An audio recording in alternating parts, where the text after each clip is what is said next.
And recording in progress. Hello, everyone, and I'd like to thank all speakers and all participants for attending this summer 2024 issue of the Terasem Colloquium.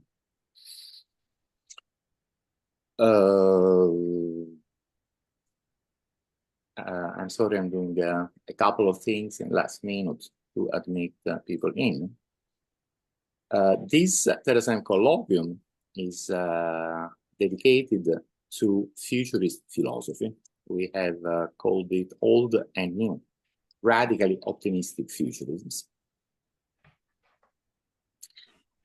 Together with this colloquium, we have also published the summer 2024 issue of Terasem's Journal of Geoethical Nanotechnology, which has a short interview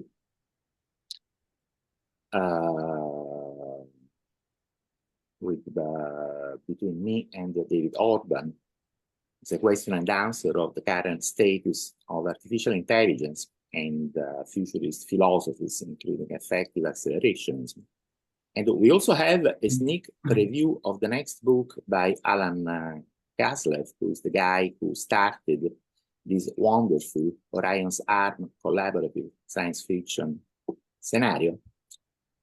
His new book is called Machines of Loving Grace, and I have been reading extracts. It's a very good book. Now, Alan had been invited to speak at this colloquium, but since he's in Australia, it would have been in the middle of the night for him, not very convenient time, so that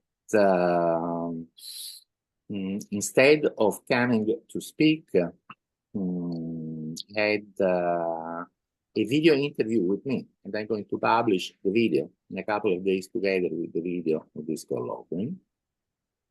We're going to touch on a lot of things like, technology trends in artificial intelligence, the march toward AGI, superintelligence, the possibility that future humans will be human-machine hybrids. Perhaps the next generation of artificial intelligence will be conscious beings like us. There are many questions about the future. What does that have to do with our destiny? Are we going to see machines of loving grace? And what are the spiritual implications? And especially, what can philosophy tell us about all these things? So we have invited speakers who will say things about different futurist philosophies, like Italian futurism, and I'm really ashamed because I'm Italian, but I see that I have spelled the word Italian wrong. I'm sorry for that. We're going to talk about Russian cosmism and extropy, and also this new EX, effective acceleration, that is kind of the new kid on the futurist block, with interesting things that have been said and written. The first speaker is Riccardo Campa, the author of this really good book, Trattato di filosofia futurista, a treatise on futurist philosophies. Unfortunately, the book is only available in Italian. Another older futurist philosophy is Russian cosmist, of which this book by George Young is the standard literature reference, but there have been new books about cosmist philosophy, like the Cosmist Manifesto by Ben Goertzel, who is going to be the second speaker. And I want to mention that Ben has recently published this new book called The Consciousness Explosion. I'm just reading it, and it is a great book indeed. Robin, I don't actually know what Robin is going to talk about, but knowing him, I'm sure he will have extremely intriguing things to say. And we'll also have, and now my problem will be how to pronounce his name. I believe that could be James Pethokoukis. the author of this other very interesting book that has been recently published called The Conservative Futurist. And we're going to end with somebody who really must be in a workshop on these things. The 20th century transhumanist philosopher, Max More, whom everyone knows. And having said that, without further ado, I will stop sharing my screen, and I'd like to give the floor to the first speaker, who is Riccardo Campa. Riccardo, the floor is yours. Thank you. Can you hear me? So yes, I'm we going can. to talk about a few fragments of this book. And whenever I'm talking about the futurist, always when I finish speaking about their philosophy, someone says, okay, that's very interesting, very nice, very close to transhumanism, but they were fascist. Well, this is a very simplistic characterization of futurism. The only fact that this was the futurist flag. As you can see, there's a little green, a little white, and a lot of red. It already tells you that they were kind of far from fascist ideology. In fact, I keep repeating that the futurists were not fascists, they were futurists, because they had their own political party, their own manifesto. Of course, they did collaborate a little bit with the fascists for a while, for 2 years. But I will come back to this idea, to this aspect later. Now I will try to share my PowerPoint presentation, and I hope I managed, because last time it didn't work well. So tell me if I managed to share my presentation, please.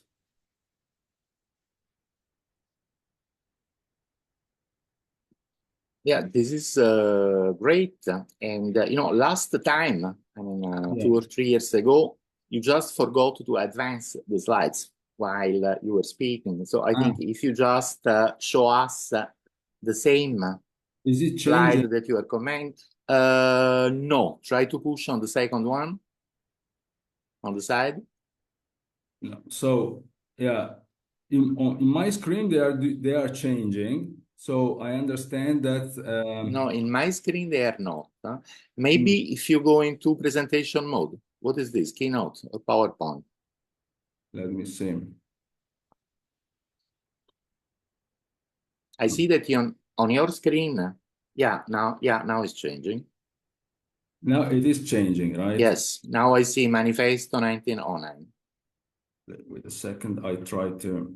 Why don't you just go into full presentation mode using the button on the bottom of the screen? Yeah, I'm trying to go there. Wait a second. If I click on these, can you see it changing now? No. No. So I go back to as I was before. Right. Yeah, now we see Italian futurism. Okay. 20th century. Okay, so I'll do it like this, okay? So okay. If you can do slide changings, that's the important thing. Second, I just move this there. Okay. So, okay, so we are in the 20th century. So this movement is older than a century. The beginning of the 20th century, we had the so-called take off or second industrial revolution. And Italy, at least northern Italy, was quite advanced from the industrial point of view, not southern Italy, but we still have this divide today. And so this movement was was founded in Milan, so in the center of this was called the industrial triangle. By the way, okay. So it was founded in 1909 by Filippo Tommaso Marinetti. This was the leader. He was born in Egypt, really. The interesting thing of this manifesto, the first manifesto, is that they declared to be libertarians. so anarchists basically, and they are interested in individual freedom, to extend as much as possible individual freedom, and also they are interested in revolutions and even violent revolutions, if you can see. But they also underline that they are patriotic, and they know that this is a kind of oxymoron because patriotism is usually related to conservatism. But they do explain, not just in this manifesto later, that actually if they want to improve individual freedom to the point that they wanted to abolish the police and prisons and things like that, you need a feeling joining all like society. And that could be patriotism. So patriotism was not understood as like nationalism, sense of hating other nations, but loving your own nations, so your own other citizens, to the point that you don't commit crimes and you live all together. You need this feeling in order to get individual freedom. It was a bit utopian, as you can understand. But let's move on, because what is interesting for us, as we said, is the parallel with other futurisms, and especially with modern transhumanism. Because you must know that the reason why I was involved in the transhumanist movement is that about 38 years ago, no, I guess it was like 28 years ago, was in the second half of the 90s, I was leading a group that was called the Circle of Italian Futurists, because futurists still exist in Italy. And then we were looking for other groups abroad.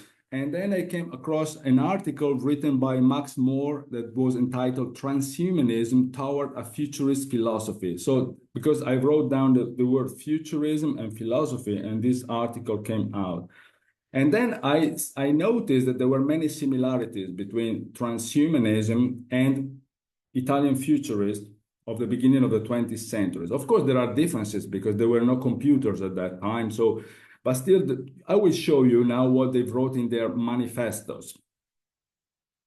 And that's why after, sorry, I didn't finish my statement, I decided to change the name of our circle into the Italian Transhumanist Association. That's the way it started. Let's see, okay. So this is a manifesto, it's another manifesto. They publish around 200 manifestos. This is entitled The Multiplied Man and the Reign of the Machine. This is 1911. And they wrote, we believe in the possibility of an incalculable number of human transformations.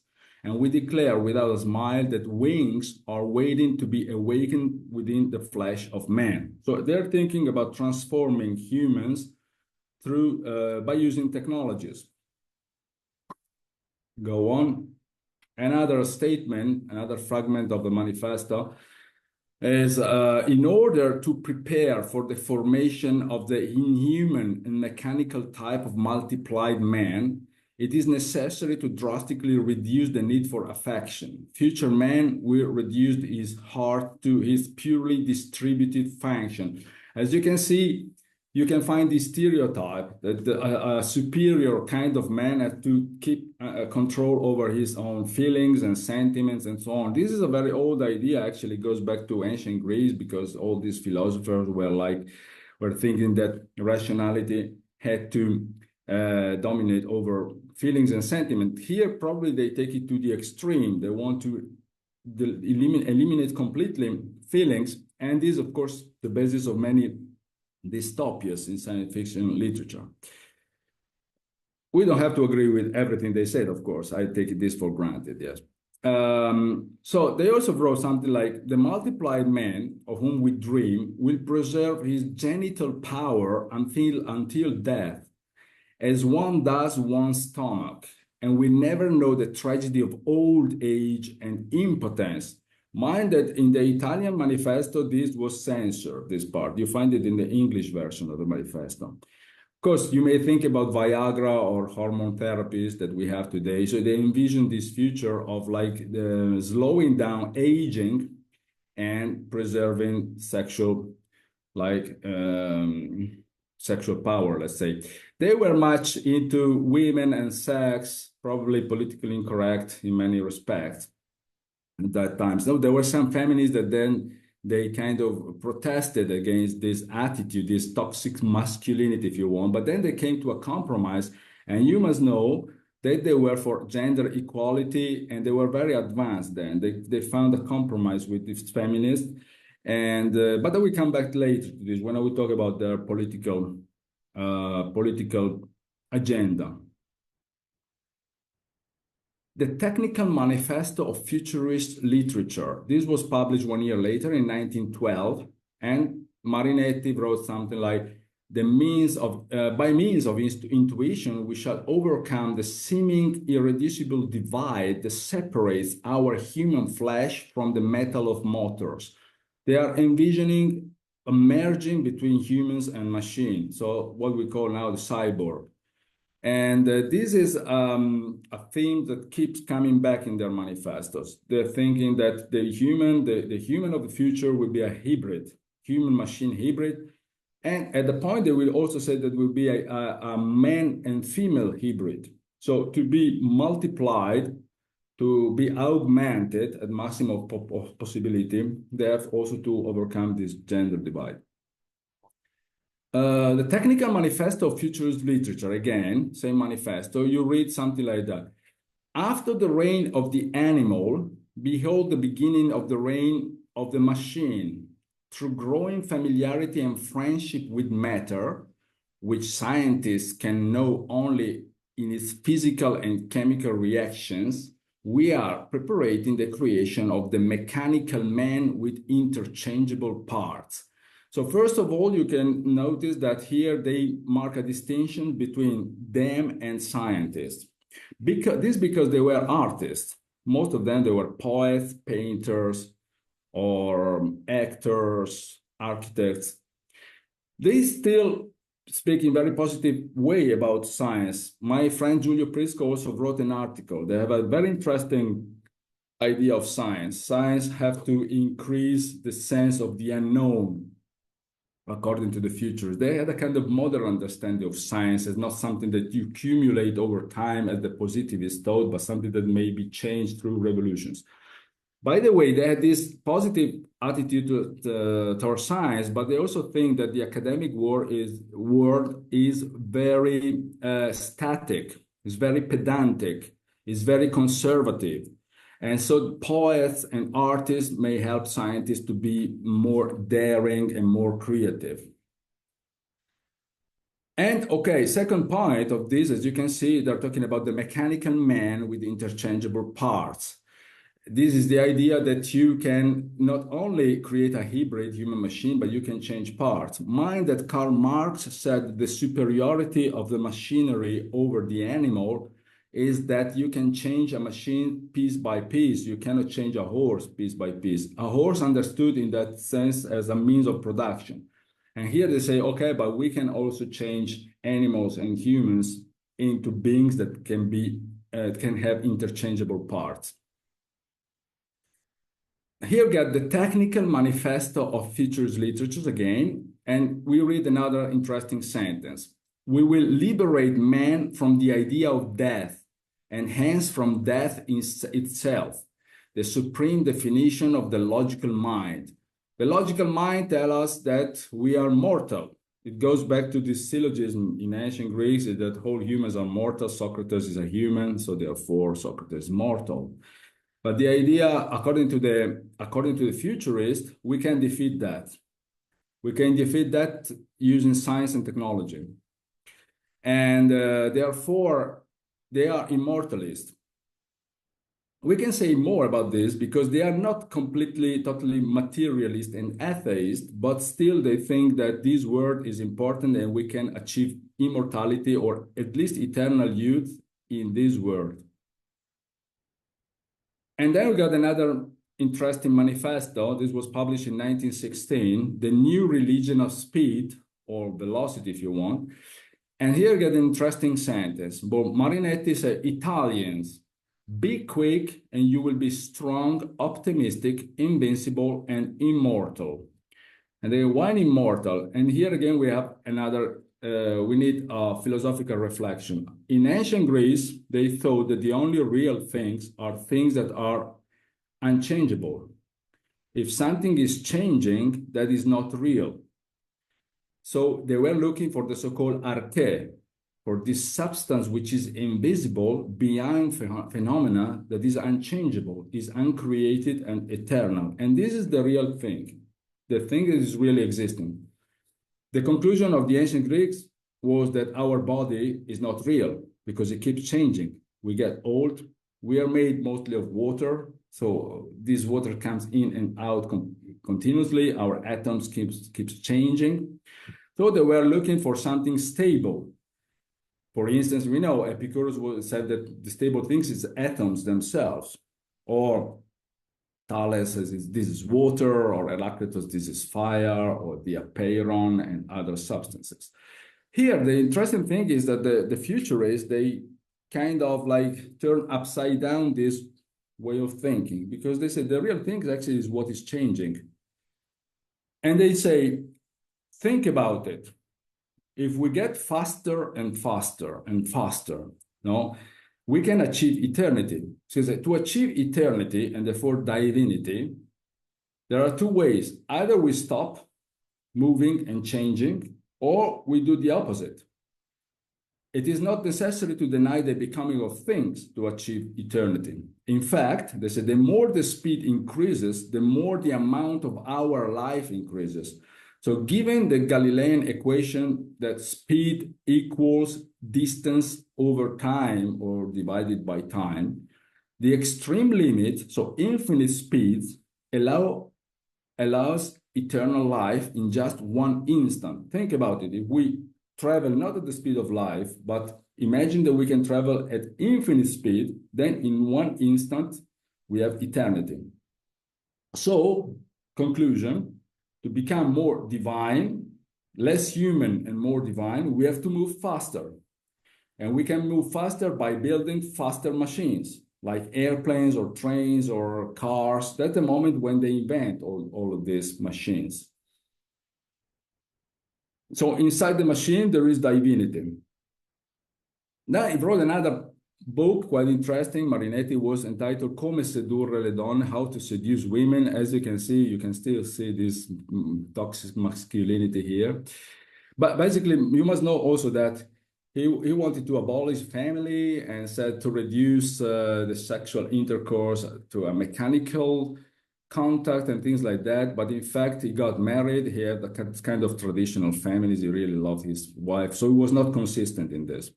By the way, for us, the ideas now are the most important thing. And here we can read this statement.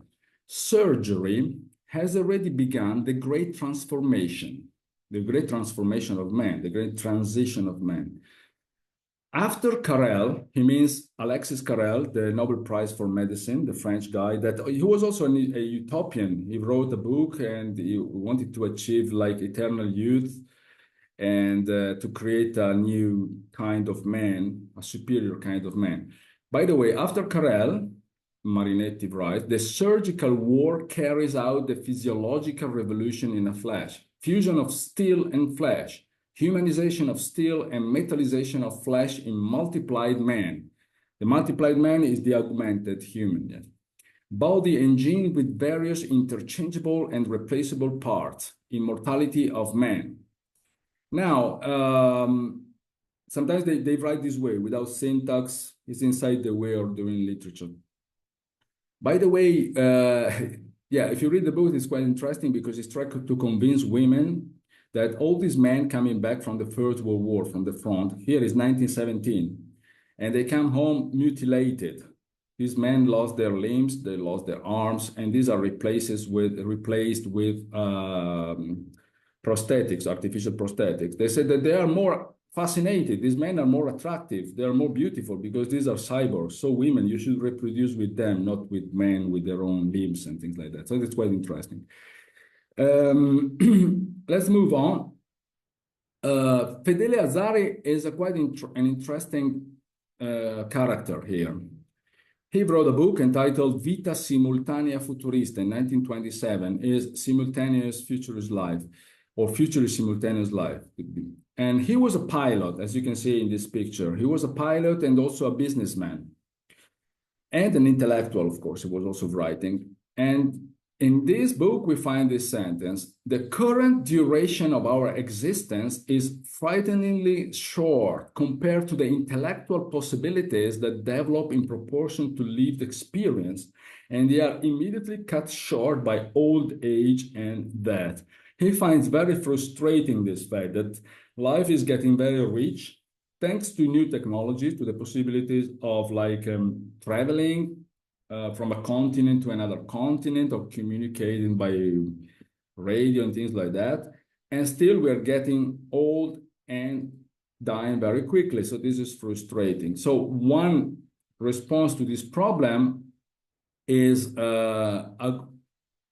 increasing the relative speed. And we go back to this idea that we found in this manifesto of the religion of speed. The relative speed achieved by modern communications and transportation has already doubled or tripled our living ration. So we live more because we used all these technologies. And then, the trains equipped with telephone, cinematograph, and radio, the complicated mechanical armchairs with simultaneous hairdressing, manicure, pedicure, message, radio audition, and telephone service, constitute characteristically modern example of simultaneous life. Basically, we are using better our time because we have all this technology. There are many people complaining about these things, these smartphones. But think about it. When we were like children and we were traveling on a bus or on a train, sometimes it was very boring. And now we can watch a movie, we can communicate, we can keep working. And this is something that really fascinated Azar, even if, of course, they were far from this, but still they already had many of these technological devices to use better our time. But of course, this is just a transitory phase, because it also hopes that we can create a new kind of man, a post-human. We call it today a transhuman. They were calling the multiplied man or the augmented man. When mechanical surgery and biological chemistry will have produced a standardized type of resistant, indestructible, and almost eternal man-machine, the problems of speed will be less annoying than today. Of course, if we can live 1,000 years instead of 100, then we have more time to do things and progress. He also founded this society. It's the Society for the Protection of the Machine in 1927. I will just read one fragment of this. Of course, he said we should start treating machines as sentient beings, because they are living machines. He was not the only one. Think about Pierre Teilhard de Chardin, the Jesuit priest that actually coined the word transhuman, and that influenced Julian Huxley, that turned the word into transhumanism. But also, Pierre Teilhard de Chardin said we shouldn't think about machines as tools. They are not tools. They are at least potentially living beings. And this was the idea also of Azari. Fedele Azari, then he wrote, I just picked one sentence from this manifesto. He said, redemption from the manual labor. This is one of the goals. The machine has enriched our life. The machine has multiplied our existence. The machine has destroyed distances. The machine has increased our standards of living. The machine will redeem us from the slavery of manual labor and will definitely eliminate poverty and therefore class struggle. He said the machine may also solve political problems if machine will work for us. By the way, as you can see, he's also using a religious jargon. He's talking about redemption. So the machine is like the new God that will give us redemption. Okay, I'm approaching the end of my presentation. Where the futurist fascist, I told you at the very beginning, each time we talk about this, yes, of course, it seems they like kind of getting close to these ideas that would later be developed by the transhumanists and so on, but they were fascist. They were not fascist for several reasons. First of all, they founded their political party in 1918. They created the cultural movement in 1909 and the party in 1918. And this party had a radical program which included promoting gender parity and abolishing marriage, inheritance, military service, and secret police. Do you see anything fascist in this program? I think it's the opposite of fascism. The fasci di combattimento, so the so-called fascist combat squads, were founded by Mussolini 1 year later in 1919. And mind that Mussolini was a socialist, as you know, and the fascist combat squads, they also had a leftist ideology at the beginning in 1919, very close to this one. So the futurists and the early fascists, they actually started collaborating, and the futurists joined this fasci di combattimento, so-called, at the beginning. This collaboration lasted 2 years, and they call it Biennio Rosso, the red 2 years, because they were very leftist and revolutionary in their programs, both the fascists and the futurists. What happened is that after 2 years, Mussolini changed his mind and started flirting with the conservatives. So the futurists wanted to get rid of the king, and the fascists, the beginning, they agreed, and then they said, no, we change our mind, the monarchy is fine. The futurists wanted to get rid of the Vatican. They wanted to move it out from Italy to France, for instance. They wanted to get rid of Catholicism and religion. And the fascists agreed at the beginning, because even Mussolini was an atheist. But then the fascists changed their mind and said, no, the church is fine. And then also capitalism. Here, they are kind of very critical to capitalism. I mean, not completely, yes. I will tell you more about this. They are in favor of free market, but in a very specific way, the futurists. They want everybody starting from the same position. And to have many social policy to help the working class. So this was in the program of the fascists at the beginning and the futurists. After 2 years, then the fascists say, no, we're gonna defend corporate capital. And in fact, they did it in a violent way. They started beating the workers. They were striking. But if you read the manifesto of the futurists, they are for the freedom of strikes and against the use of the army and police against the workers. So it was obvious that after 2 years of collaboration with the fascists, because the fascists changed completely their agenda, and they started being conservative, pro-monarchy, pro-church, pro-capitalism, that the futurists they divorced from them. The election was a total failure when they were together, because their ideas were, say, too advanced from the time. Then the fascists, we know, becoming more conservative, after 2 years in 1924, they won the elections, and with 64% of the consent. So a big result. But because they incorporated the pro-capitalists, so the so-called right-wing liberals, and they incorporated what we call now the Christian Democrats, or this part of them, they were called the Popular Party. So they incorporated Catholics and pro-capitalists, and they got 64%. But the futurists were out from this. And then 1 year later, in 1925, the fascists turned the democracy into a regime with a police repression and all the rest. And the futurists, of course, were far from these ideas. Now, let's see more about the agenda, the futurist agenda, political agenda. First of all, Marinetti wrote a manifesto. It was called the Manifesto of the Futurist Political Party. And then he published a book, which is entitled Futurist Democracy, Political Dynamism. So that was the title of the book. And now we find here, abolition of marriage with children raised by the state, with funds raised by a tax on free love. They said, we need free love, and all the children are in common. Why they wanted this? Because I told you before, they are in favor of free market and freedom, individual freedom. So if someone wants to start like a company, it should be free to do that. If you want to get rich, you can get rich. But it's not acceptable that some children start from a capital Like, I don't know, Elon Musk, he started with a mine of diamonds, right? And another starts in the periphery of a little city.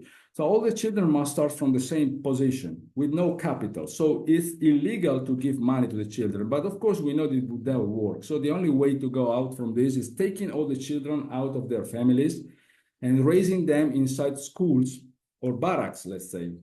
Someone may say, well, this is not really anarchic or libertarian. Yeah, but think that they were saying, well, it is more libertarian than leaving them inside a patriarchal family with a little dictator, which is a male, an old male ruling over them. Anyway, a family is an institution. So we abolish the family, we abolish marriage, we get free love, and all the children are raised together. Of course, it's utopian, never happened yet. Bureaucratic decentralization and abolition of seniority in state careers. They didn't want bureaucracy. Then they wanted a technical government without Senate. So it was a kind of demo technocracy in the sense that it was a technocracy with 20 experts ruling the country. So an economist, an engineer, whatever. And then there was a Senate was replaced by 20 young men taken from the elected, but all of them had to be elected. Also the experts were elected. Then there was like universal suffrage direct. And so we got these 20 experts that were, let's say, pushed by the young people like to act more in a revolutionary way. So democracy is still there. People vote. Then we got like land reform, similar to that of Henry George. I don't know if you're familiar with the idea of this American journalist. He was very famous. He sold millions of copies at that time, so he was famous. He wanted that all the land were kind of in common. And then, of course, there would be freedom of enterprise, but people had to start from the same position again. But I'm not getting into this. If you want, you can look for information. So they were also influenced by this American intellectual, Henry George. And finally, gender equality in employment and participation in political life. They wanted women to do anything that men were doing and also voting. And they proposed to enlarge. At that time, only men were voting. Yes, and they said, no, we want women to vote. And we had to wait 1946 to have women voting in Italy. Creation of schools of courage and patriotism. That's an interesting thing. As I told you before, since we want maximum freedom for individuals, we need to create, they said, some feelings that keep together society. And this is like having people being brave. They have to learn to be brave.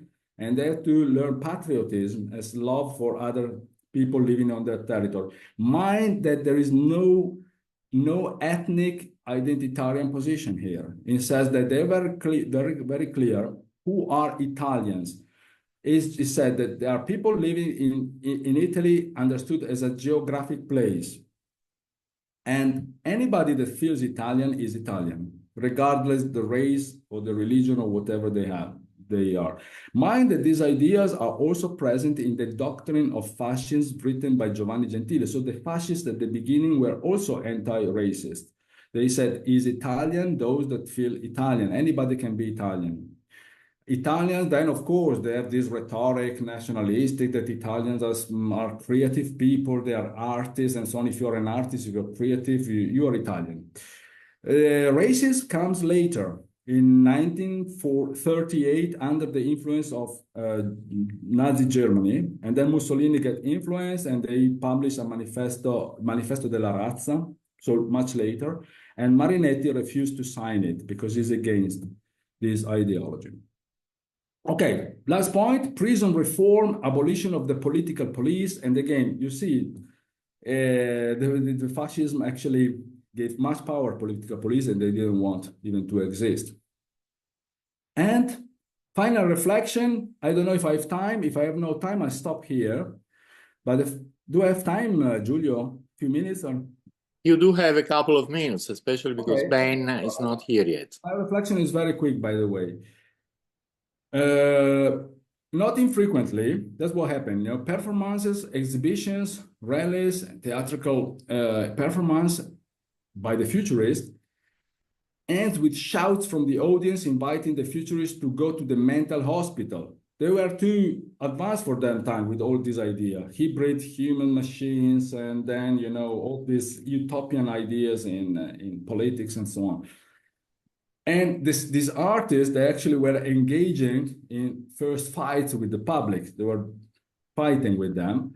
And very often, when this started happening, the manual workers were coming out from the factories and helping the futurists against the bourgeoisie. So the manual workers were siding with the futurists because the futurists were also siding with manual workers during strikes, because especially workers working with machines, for them, they were advanced people, especially working, for instance, on trains and things like that. And when they saw the fascists beating them, they were siding. By the way,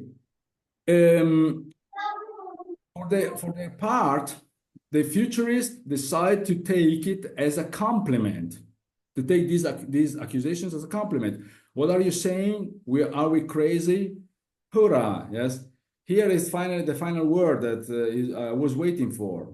Beautiful finds. Yeah, we are crazy. That's true. They think that being crazy is a nice thing. By the way, to make some parallels, because of course this is like also the goal of our presentation, with modern futurism or contemporary futurism, it's interesting that, you know, we got a similar understanding. All of us actually experience these things. And when we're thinking, look at that, we can have this technological progress that may allow us to live longer. For instance, 300, 500 years instead of 80, things like that. We were expecting people say, well, that's nice, that's fantastic, it's fine, no?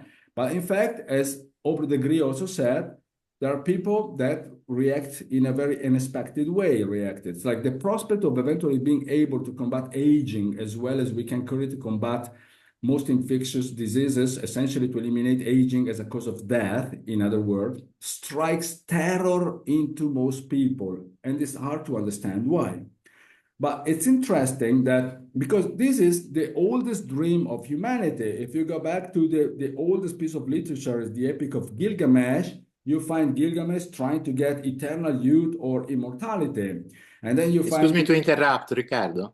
Sorry? I think, excuse me to interrupt. Let's cut short because I believe your time is on. I don't wanted to say that Joseph Ratzinger is experiencing the same problems. So it seems that people don't go to church because they are not interested in eternity and in immortality. And he's also kind of like wondering why. So my final question is if our society is affected by a spiritual disease that makes our inherited physical disease, aging, acceptable. Okay, that's all. I close my presentation here. And if Thank you very much, Riccardo. I think we have a couple of questions in the chat. Yeah. One was about how you would define fascism. And the other that has been also discussed in the chat is what lessons we should draw from the history of Italian futurists. Try to answer that in 2 minutes, please. Yes. So how do I define fascism? That was the question. Fascism. Yes. Okay, fascism, as you can see, has changed over time, because at the beginning, fascism was kind of like, as I said, kind of leftist. Then they became more conservative. And this is actually what characterized fascism, in my opinion. It said that at a point they were like the bodyguards of the corporate capital. That's what they were doing, and they are known for this for a long time. But it's true that at the end, in the last phase of fascism, when they felt betrayed by the monarchy, by the church, by the capital, they socialized industry and they went back to the beginning. I'm talking about Italian fascism. But fascism generally now is related with like racism, which was not present at that time, by the way, for a long time in Italian fascism, but it emerged because many of the fascists, at the first moment fascists, they were Jews. This is known. The Jews would join the fascism at the beginning, and they were welcomed. So only later, so Nazism was based on like racism, but that after fascism also absorbed this. So I don't know. There are many elements there. You know, if you ask a fascist, they will say, no, fascists are socialists. Fascists are not pro-capitalism. But of course, you find other fascists say, no, we are pro-capitalism. To cut it short, you know, is a bit like what happened today. because there is kind of herd mentality in society, or bandwagon effect, call it as you want, that during fascism, you have to declare to be fascist, and then you could do whatever you wanted. Churchill said, oh, there are like, before there were 30 million fascists, now there are 30 million anti-fascists. Where are these 6 million Italians? You know, after people changed, they became democratic. You had to declare to be fascist, then you could be pro-socialism, pro-capitalism, pro-Catholicism, against Catholicism, and things like that. Today is the same. You have to declare to be democratic, otherwise it's over for you, whatever you do. And then you can be socialist, or you can be pro-capitalism, you can be atheist, you can be whatever you like. There was a multiplicity of like aspect inside fascism. Of course, the most striking one is dictatorship. The people didn't participate, they didn't vote from the rulers. This is obviously the most striking aspect of fascism. Okay, I think if we start discussing politics, as we all know, that could go on forever. Yes. So I guess I just want to thank Riccardo for this very interesting history of Italian futurism. Excuse me, say it again. What was the second question? I'll be very quick because someone asked. What lesson we should draw from the history of Italian futurism, and you have 30 seconds to answer. 30 seconds. Well, I think, you know, when I was younger, I was much fascinated by futurism. Now I think that the world has changed, and all their emphasis on war, in my opinion, now is no more current, in the sense that we are on the verge of the Third World War, and we should get more pacifist now than they were. But I accept, I like all their positive attitude toward technology and science and progress and all these things. But I would just leave back this like warmongering attitude of the futurist. Thank you so very much, Riccardo. Of course, we could discuss these things for hours, but at this moment, I'd like to give the floor to our next speaker, who is Ben Goertzel, who I see is in a very nice part of the world with palm trees behind him. I really invite you, Ben. Where are you?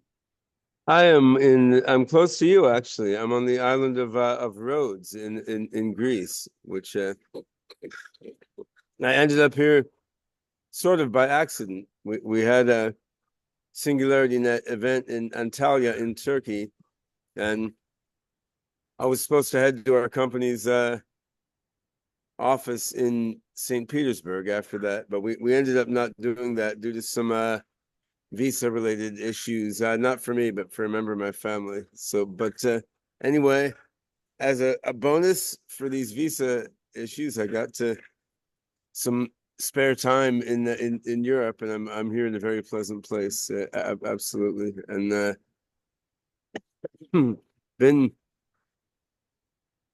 you know, what we were doing in Antalya in Turkey was interesting and was really directly related to the theme of this event and to what I want to talk about. So we were having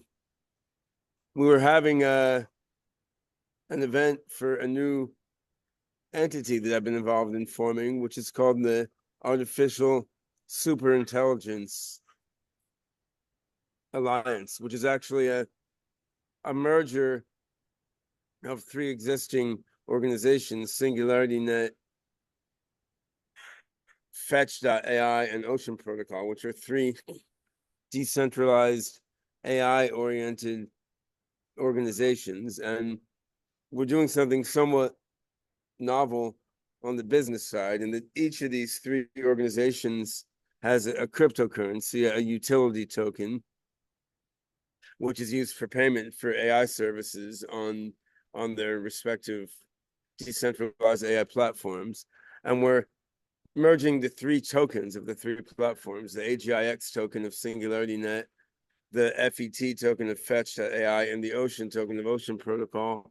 We're merging these into a single token, the ASI token, without merging the underlying organizations that are working on the underlying platform. So we're trying something new business-wise to get some added, strength and the oomph from putting together 3 smaller projects into a larger one, increasing the tokenomic market cap and all that, but without adding the bureaucracy and the sort of bogging down of process that you get often from merging together smaller companies into a larger one. So we're trying to use the flexibility that you get from smart contracts and cryptocurrency based organizations to make a new sort of alliance that's merged less closely than when you merge multiple companies, but more closely than when you just have companies in partnership. And that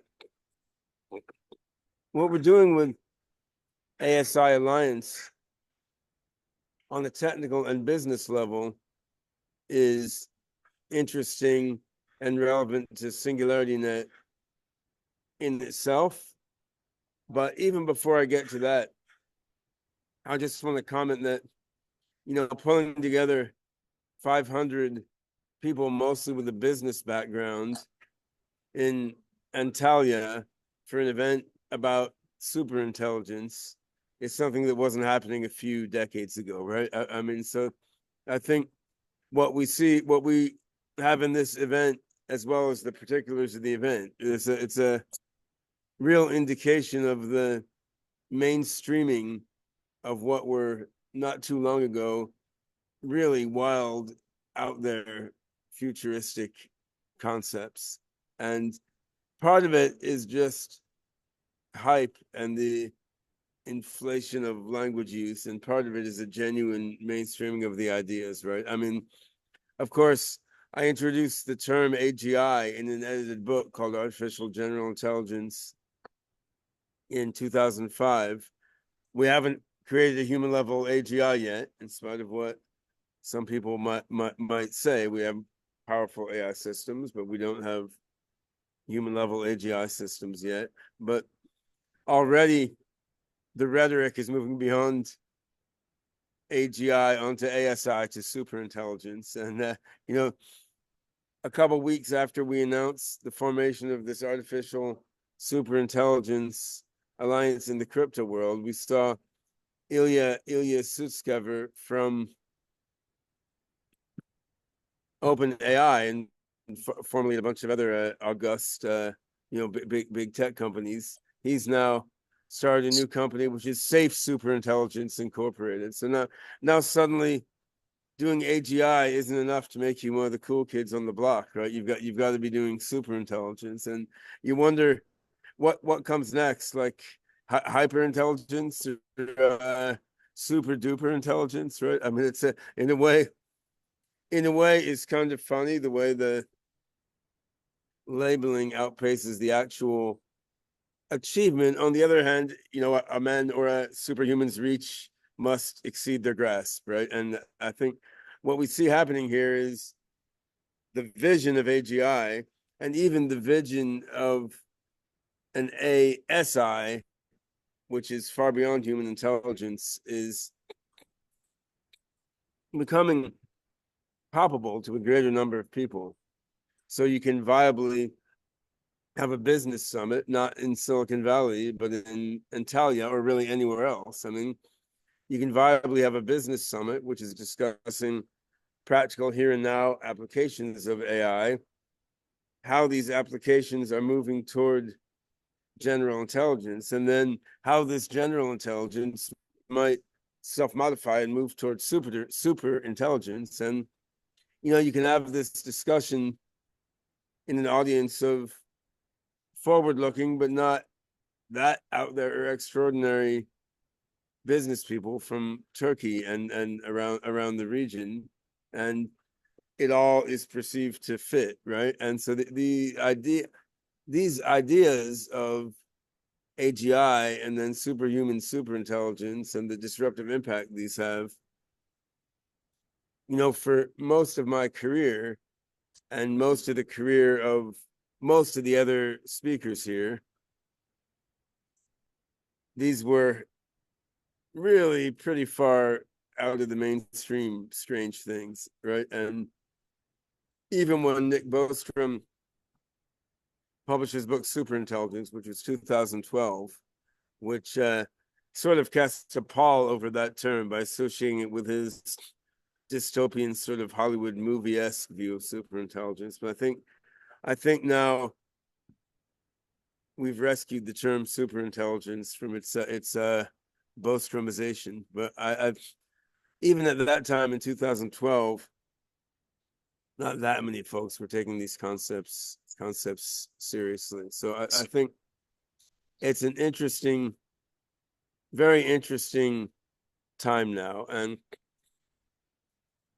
well, let me take a brief step back and give a more straightforward introduction to who I am and what I'm going to chat about today in my remaining time, having sort of contextualized the island that I'm sitting on in a superintelligence context. So I'm Ben Goertzel. I'm primarily an AI researcher. I've worked on AI since the late 1980s, got my PhD in 89, and I've built a great variety of applied AI systems for various customers over the years, because after I left academia in the late 90s, I was largely earning a living doing AI consulting in the commercial world. However, my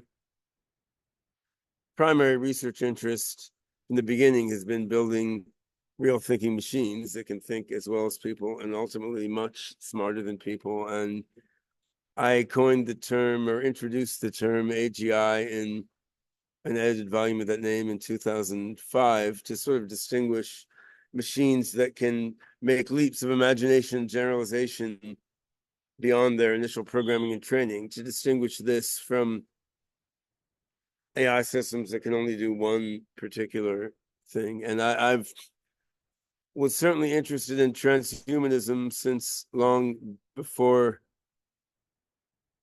I knew there was a term transhumanism. Like many others in my generation, I'm 57. I mean, I got interested in all this from science fiction, you know, first from the original Star Trek with Kirk and Spock and all that, and then from copious science fiction stories and novels written in the 50s and 60s, which explored various aspects of AGI and superintelligence far more deeply than the Hollywood movies that guide way too much of popular thinking about AI, AGI, and ASI now. And you know, it's been interesting to me. You know, I got involved in, I guess, Extropy in maybe 2001, World Transhumanist Association. Not too long after that, we changed its name to Humanity Plus. It's been interesting to me to see the mainstreaming of these concepts and how fast it is, and how true is the cliche that, you know, they start off saying you're nuts, and then within like a few years they're saying, what, there's nothing even interesting there, we knew this shit all along, right? And I've seen that happen quite a lot with AI. Like, people don't even want to admit or believe that, like, for most of my career, for many decades, you could not give a talk on artificial general intelligence or machine consciousness or super intelligence in a serious, you know, academic forum related to AI, just as you couldn't talk about human super longevity in a serious biology venue until the last 15 years or so. Now these things have become mainstreamed well enough that young people can't even conceive how far out of the mainstream these things were, right? And this is good. I mean, it's good. It's good these things are mainstreamed. The reason they're mainstreamed is that technology has gotten closer and closer to realizing these things. So you don't need that much imagination anymore to see that super longevity or superhuman intelligence might be possible, right? Like 30 years ago, you had to be a bit of a dreamer or have some uncommon insight to see that these things might be coming. Now you just have to look at what's unfolding around you with an open mind doesn't have blinders on, right? So what I want to talk about now in my remaining time is where we are with AI in terms of the path from AI to AGI to ASI, and where transhumanism and associated philosophy fits into all this. So that where I think we are now, in brief, we're poised right before a breakthrough to human level AGI.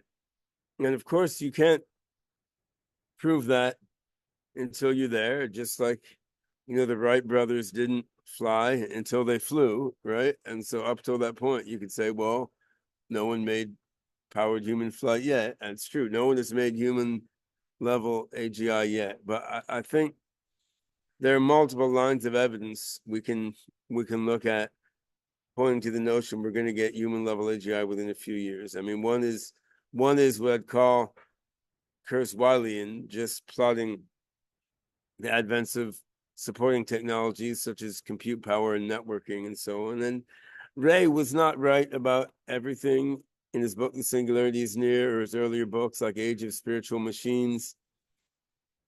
I would argue with him on some fine points about how right he was about this or that. But I mean, on the whole, if you look at his futurological vision, it's pretty fucking close to correct. I mean, I can look at like the 70s, we had futuristic books like The Population Bomb or something, right? I mean, that was a bomb as a bit of futurism. So there are attempts at futuristic prognostication that are way, way, way, way off the mark, right? And Ray is pretty close to on the mark. He's off by a few years here or there on specific things. But I mean, we can say things have been developing roughly as he said they would. He forecast 2029 for human level intelligence. And,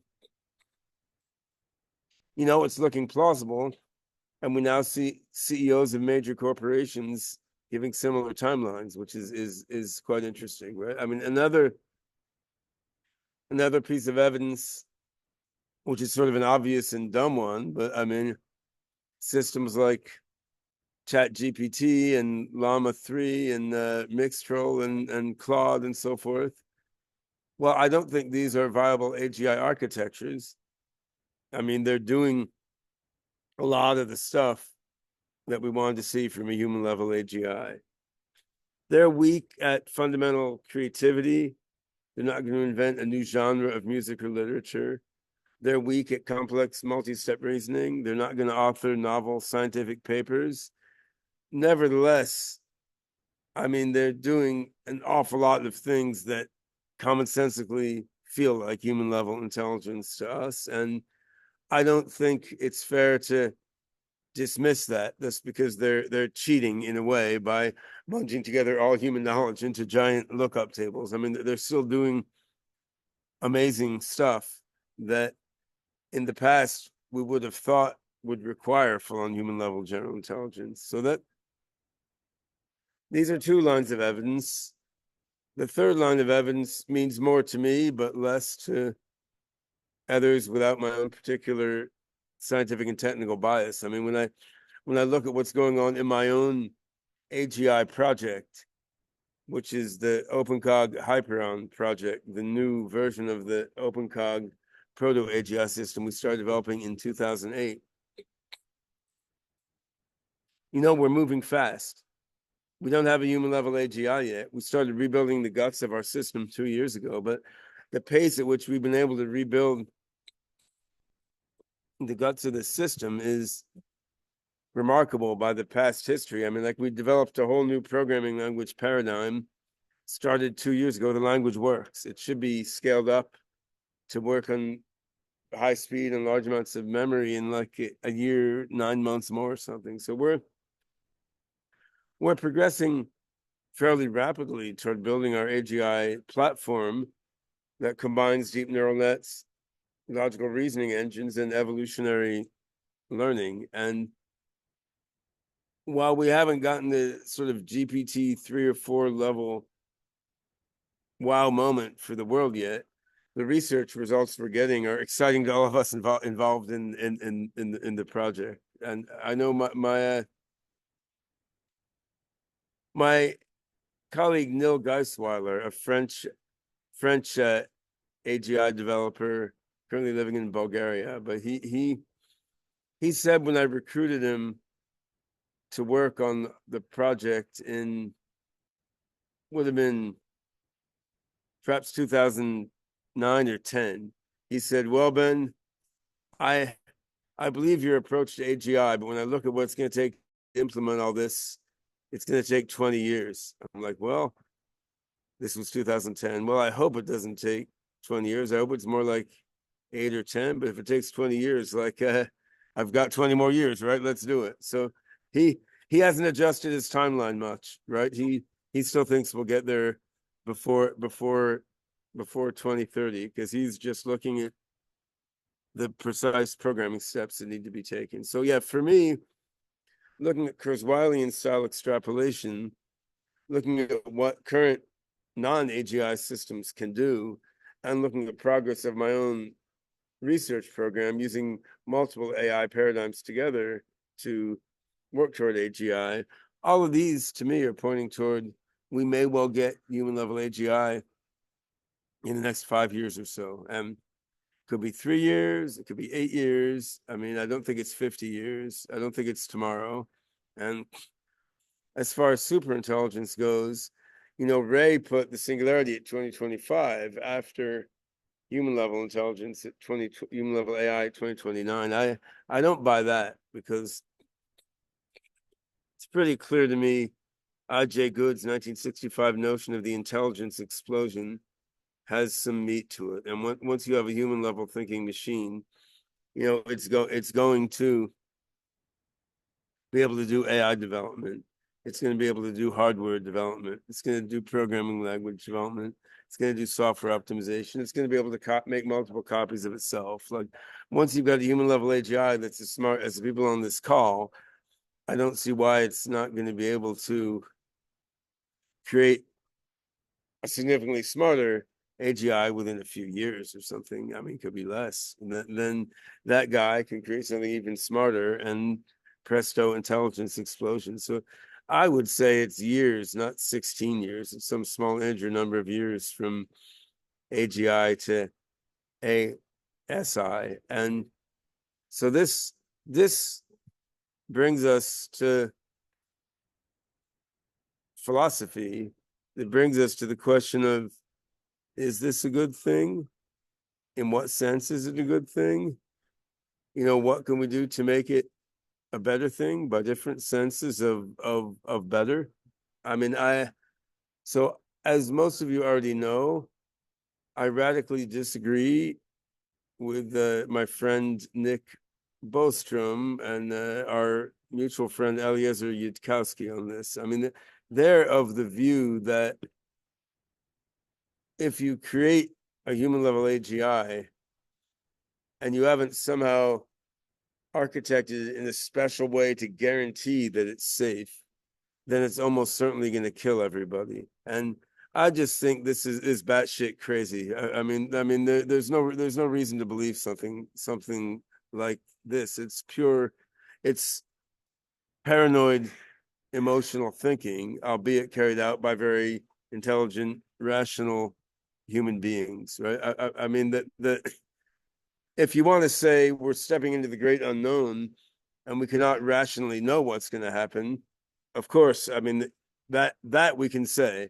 I mean, we're stepping into the unknown based purely on logical reasoning.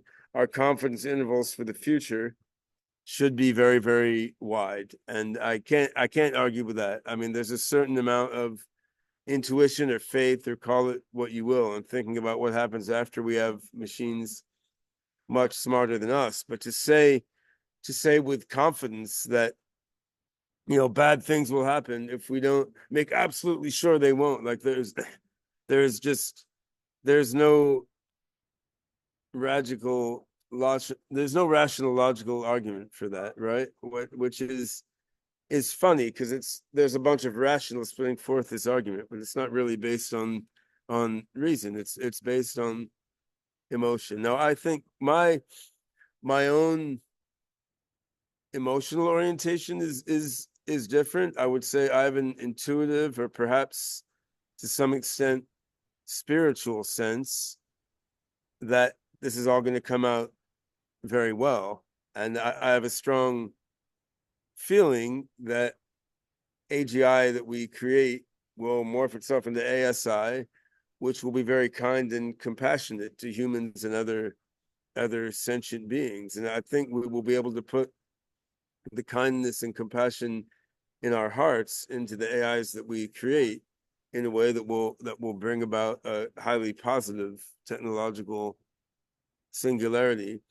I don't have a knockdown rational argument for that either. I would have to say. I wrote a blog post on my Substack blog called "Why the Good Guys Usually Win." I try to spell out a rational argument why compassion and benevolence, on the whole, will dominate over being nasty, which is basically for the obvious and familiar reason that if you have mutual trust among a group of parties and you can cooperate with each other, there's just a lot of new avenues at your disposal to get things done that aren't there if you have a group of parties that are at odds with each other and constantly defending and protecting against each other. I mean, all this dissension and secrecy and protection against each other is inefficient.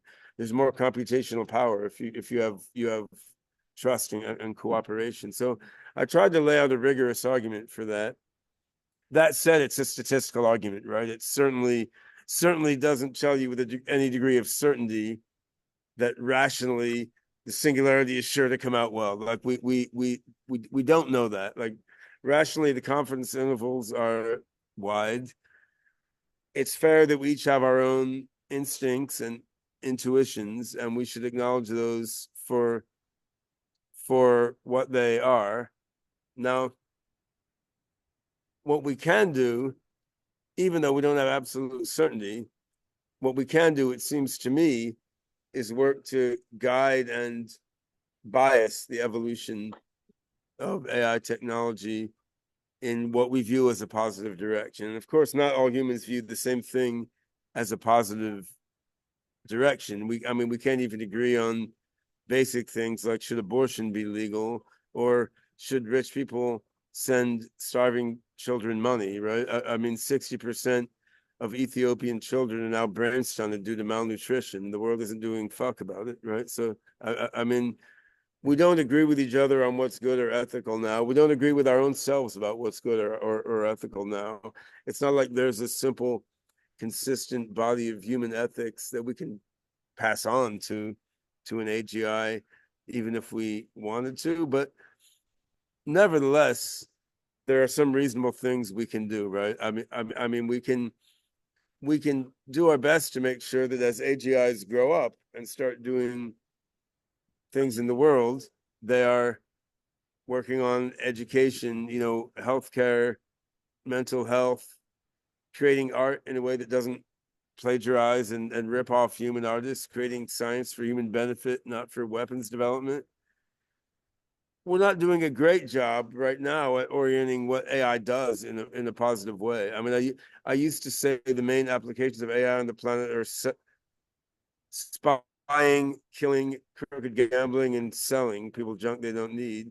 Now I can add plagiarism to the list since we have LLMs, right? So on the whole, selling, killing, spying, crooked gambling, and plagiarizing may not be what we want to fill the mind of the emerging superintelligence with. Maybe there should be a little more, health, education, and welfare thrown in. But that's another thing we can do, I think, to bias the odds in a positive direction is create AGI cognitive architectures that are actually capable of compassion. LLMs, while very cool systems for predicting the next token in a series of tokens and carrying out other functions as a corollary of that, they don't have a cognitive architecture capable of empathy or compassion. They don't model themselves and they don't model the other mind they're communicating with, and they don't try to establish what Martin Buber would have called an I-thou relationship with the other party they're communicating with. Like They're just not built to do that. You remember after GPT-3 came out, there were all these things like baby AGI. People were trying to make an AI agent wrapped around the LLM, but it didn't work. I mean, you have to wire self-modeling and other modeling. You have to wire this deeper into the architecture. You can't just sort of glom it onto the outside. And the third thing we should be paying attention to, if we want to bias development of AGI and ASI in a positive direction, is who owns and controls the AGI. I mean, this is what we're doing with the Artificial Superintelligence Alliance that I alluded to at the very beginning of this talk. By using decentralized networks, we're creating pools of processing power and AI software nodes that are not owned and controlled by any one party, but are owned and controlled democratically by all the participants in that network. So that, which is either wonderful or scary, depending on your orientation, but it's creating an AI and perhaps soon AGI infrastructure that is more like Bitcoin than like US dollar or RMB. Let's say it's running on the machines of all the different participants in the network. And the three groups that have merged to form the Artificial Superintelligence Alliance have built different pieces of the software to let you run distributed AI systems as decentralized AI systems. So the final point of things we can do to militate toward beneficial artificial general intelligence now is working on our own consciousness.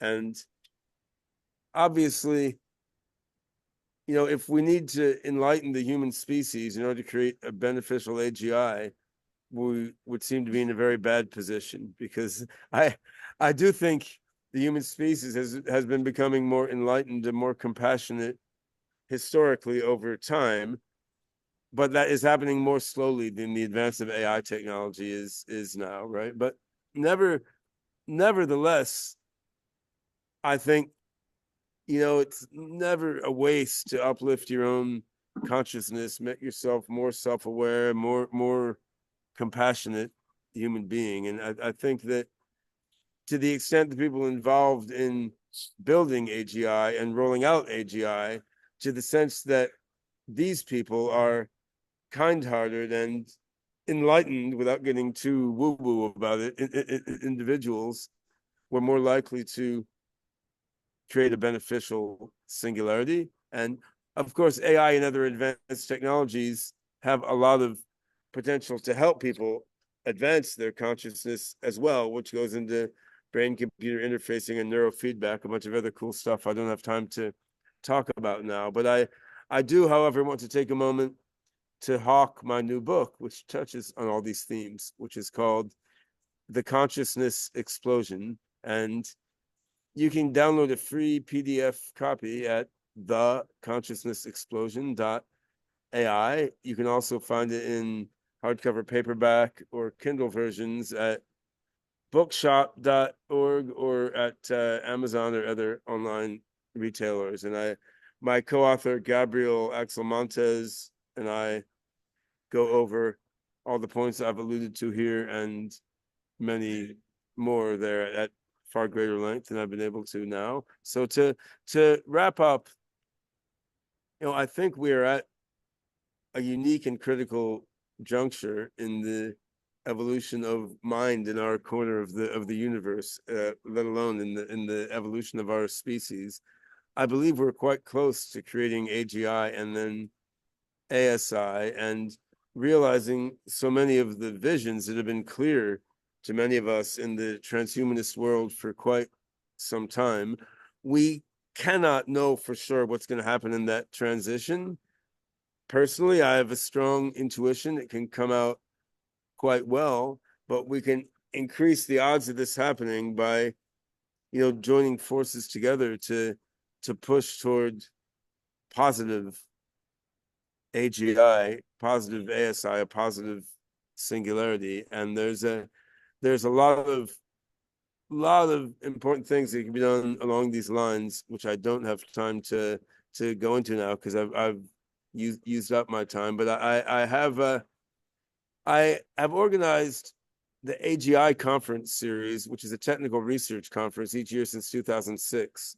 We have the next one of those in Seattle, August 13th to 16th. So you can look up AGI 2024 conference.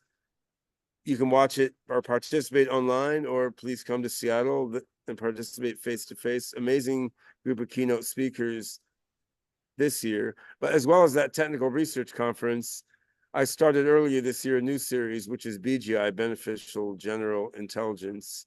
And not that AGI isn't for beneficial general intelligence, but it's focusing on how to make the algorithms work, whereas BGI is focused on how to achieve benefit for humans and other sentient beings that way. So we will do another BGI conference in 2025, and I'm hoping to pull together an active online community associated with BGI as well. So I would encourage everyone to participate there. I mean, all this is happening whether the historical transhumanist community participates or not. But I do think we have some ability to help nudge things in a better direction.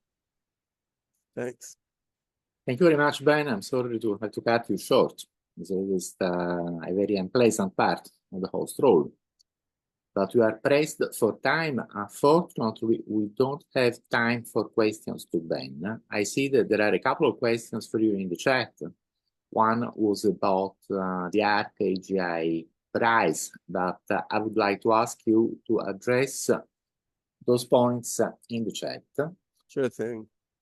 So now the system is telling me that it sounds like I might have switched to a different language.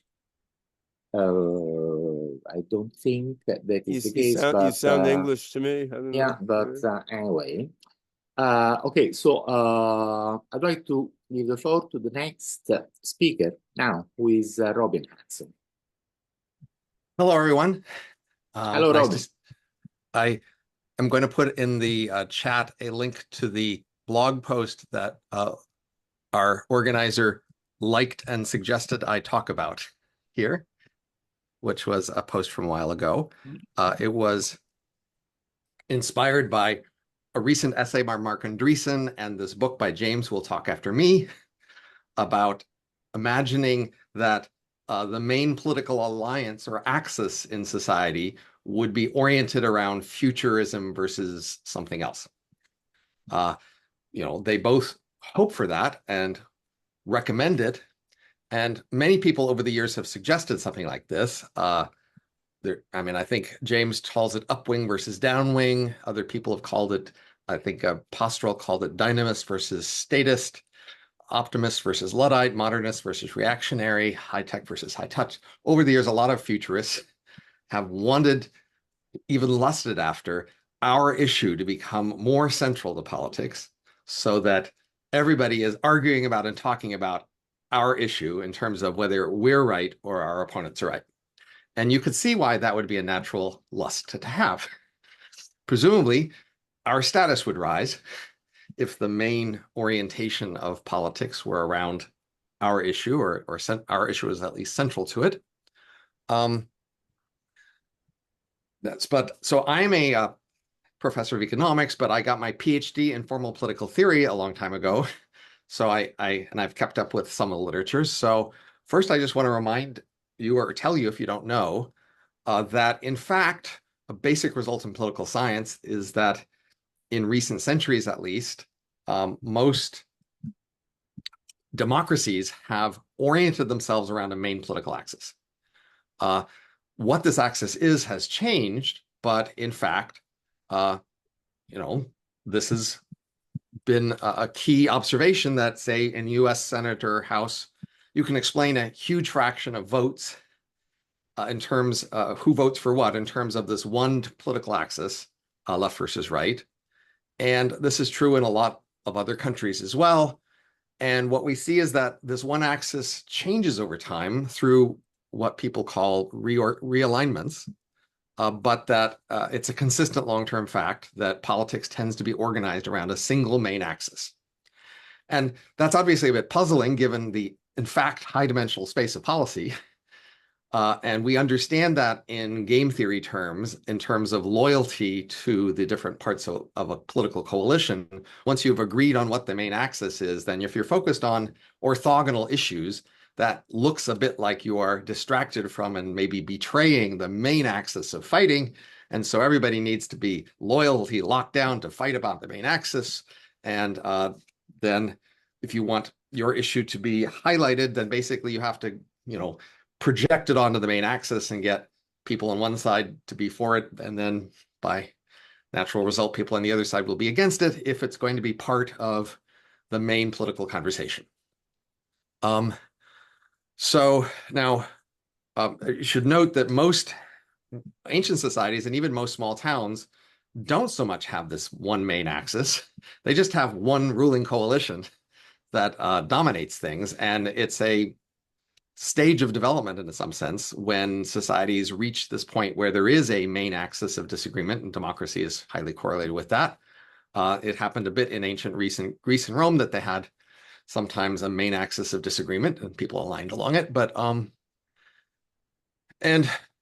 I do have this essay from a while back on pull the rope sideways, saying that often if you have a certain amount of influence that doesn't need to align with a main political parties, i.e. you can just pull, there's a virtue in just finding the main axis that people have a tug of war on and pulling the rope sideways, because people won't resist you so much. They're so focused on pulling in this tug of war, one side versus the other, that they can't be bothered to think about other dimensions that you might pull. Of course, the problem is you can't get very many other people to be eagerly fighting with you to pull the rope sideways, because they don't care enough to help, because they're all focused on the main tug of war.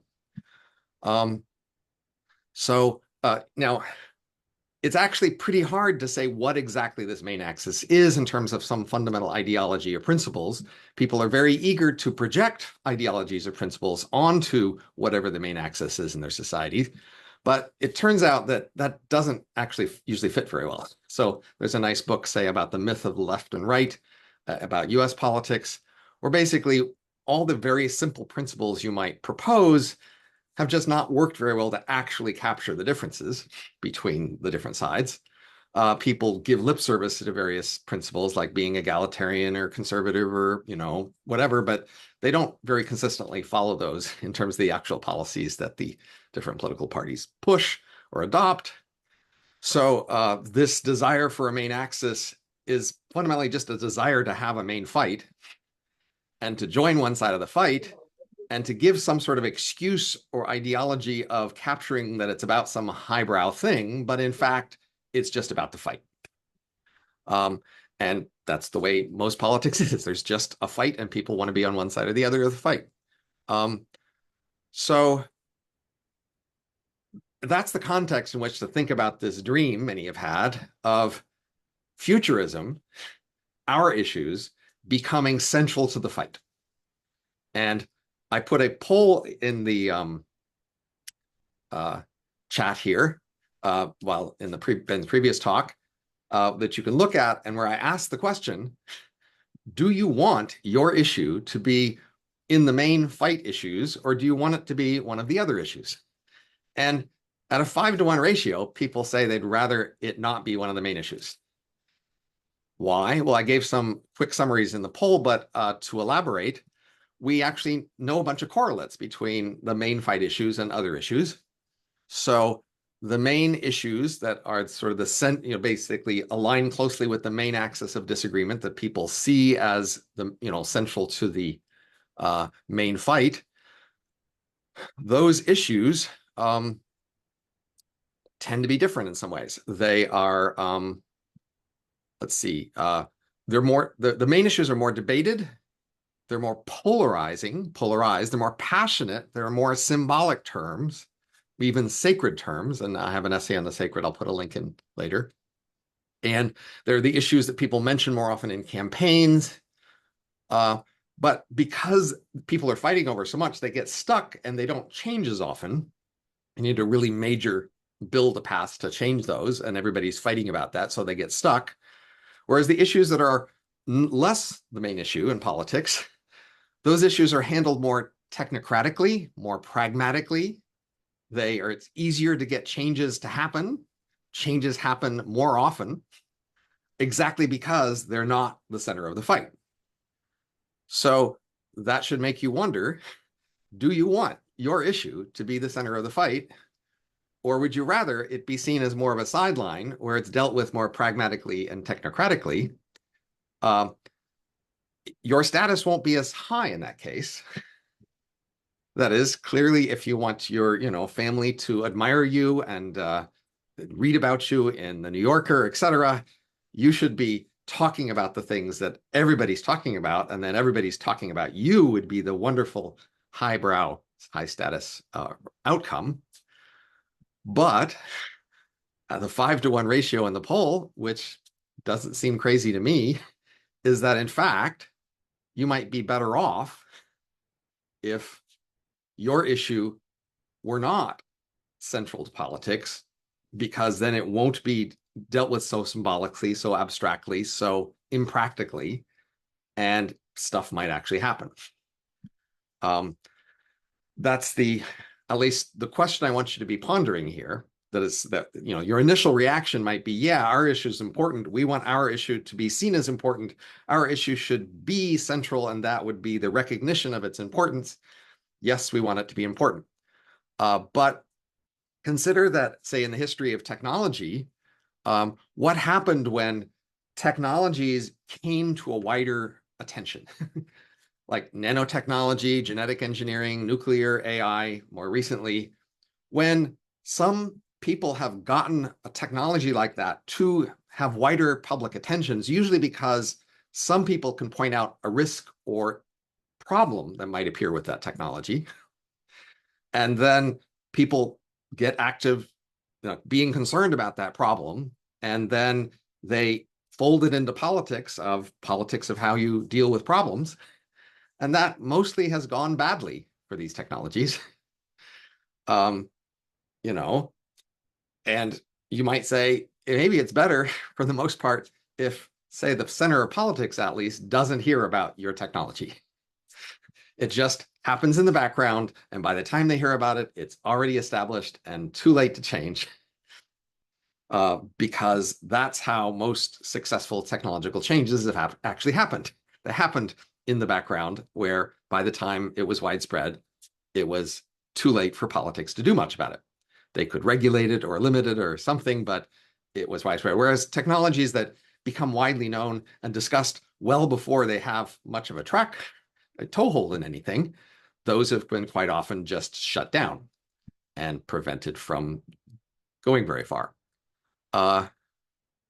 So now, if you did want to have your issue become central to politics, plausibly you will produce a coalition with other people who have other issues in politics, where you and they together as a coalition become one side of a main political axis. So a key question about futurists is, who's going to be in your coalition? What other issues do you think you dare tie futurism to? So it might help to review some of the main issues that have appeared in political axes, political coalitions over the centuries.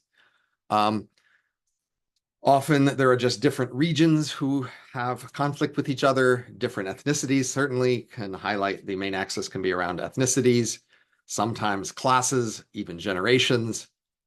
But you can have a difference between a national orientation and a global orientation. Some people more want a nation or unit to focus inward and to be more independent of outsiders, and others are more open or eager for alliances and connections to outsides. There is often a difference between, a central government or central city and people who want to promote that versus a periphery, say urban versus rural, states versus federal government in the US, and perhaps elites versus masses and populace, sort of an axis. And of course, in the last century or so, we have highlighted the issue of more or less government involvement, either in the economy or in personal lives. Those tends to be somewhat different axes or coalitions. And then there is this general issue of more or less change, which seems the closest to futurism in some sense. But even there, we often distinguish more or less change in the economy and technology from more or less change in morality and culture. And quite often, those who say call themselves progressives and are eager for changes in morality and culture, their morality and culture tell them they don't want changes in the economy and technology. So those two kinds of pro or against change tend to separate. And again, the key point is if you are hoping for some grand way in which futurism shows up in the main dimensions of politics, you'll have to wonder who you're going to ally with among these many other dimensions. It's unlikely that these others will just fade into insignificance and yours will be the only thing. More likely, there will be a perception of some package between your issue and some of these other issues. And most people love to talk about what they would do if they were king in politics. And a striking fact about politics is people hate to talk about what compromises they'd make. They hate that. They don't want at all to seem to be the sort of person who would compromise at all. But of course, actual democratic politics is all about compromise. So here is a challenge for you. If you aren't even willing to talk about who you would ally with, you're just not ready for this game, folks. This is central to the game. You have to find partners, make alliances, suck it up, and compromise. Otherwise, that's just not going to be your thing. Right now, what I've thought in the past about, gee, I wish my main issue would be a main dimension in politics. And by that, I meant I was into and still into sort of the mechanisms by which we aggregate information. That is the how we, whether it's prediction markets or elite committees or polls or whatever, if we could focus on the mechanisms, we might then choose better mechanisms, and that could go better than arguing over particular politics. But again, I don't have great prospects for who I would align with here, and it doesn't actually seem very likely that this is going to get people very passionate. This isn't for most people a sacred, passionate, symbolic issue, although maybe we could do that. My last point before I end and open up for discussion here, so I hope we'll have time for discussion because I'm not taking that much time talking, is to say that if we're thinking about what other related issues we could align with as futurists, in the last few months, I've unfortunately become persuaded that our civilization is more likely than not going to decline like the Roman Empire did, but as a world global civilization. Most proximate cause is falling fertility, causing a falling population starting in 30 years or so. But an underlying cause for that is what I call cultural drift. Our main human the superpower of humans, which is cultural evolution, we basically broken that engine and basically broken its steering because we have far less variety and far weaker selection pressures because we're also rich and peaceful and healthy and unified as a world in many ways. And we also have turned up the rate of cultural drift because we are celebrating and eager for cultural changes that aren't very directed by selection pressures. So if there's a serious prospect of cultural decline, that I think most futurists will find especially galling and especially horrifying. And we would really be against such a decline. And then I think maybe a wider range of the population can realize that when we've looked in the past at declining civilizations, we have not talked very kindly or admiringly of the people who presided over declining civilizations. We blame them in high degree for the decline.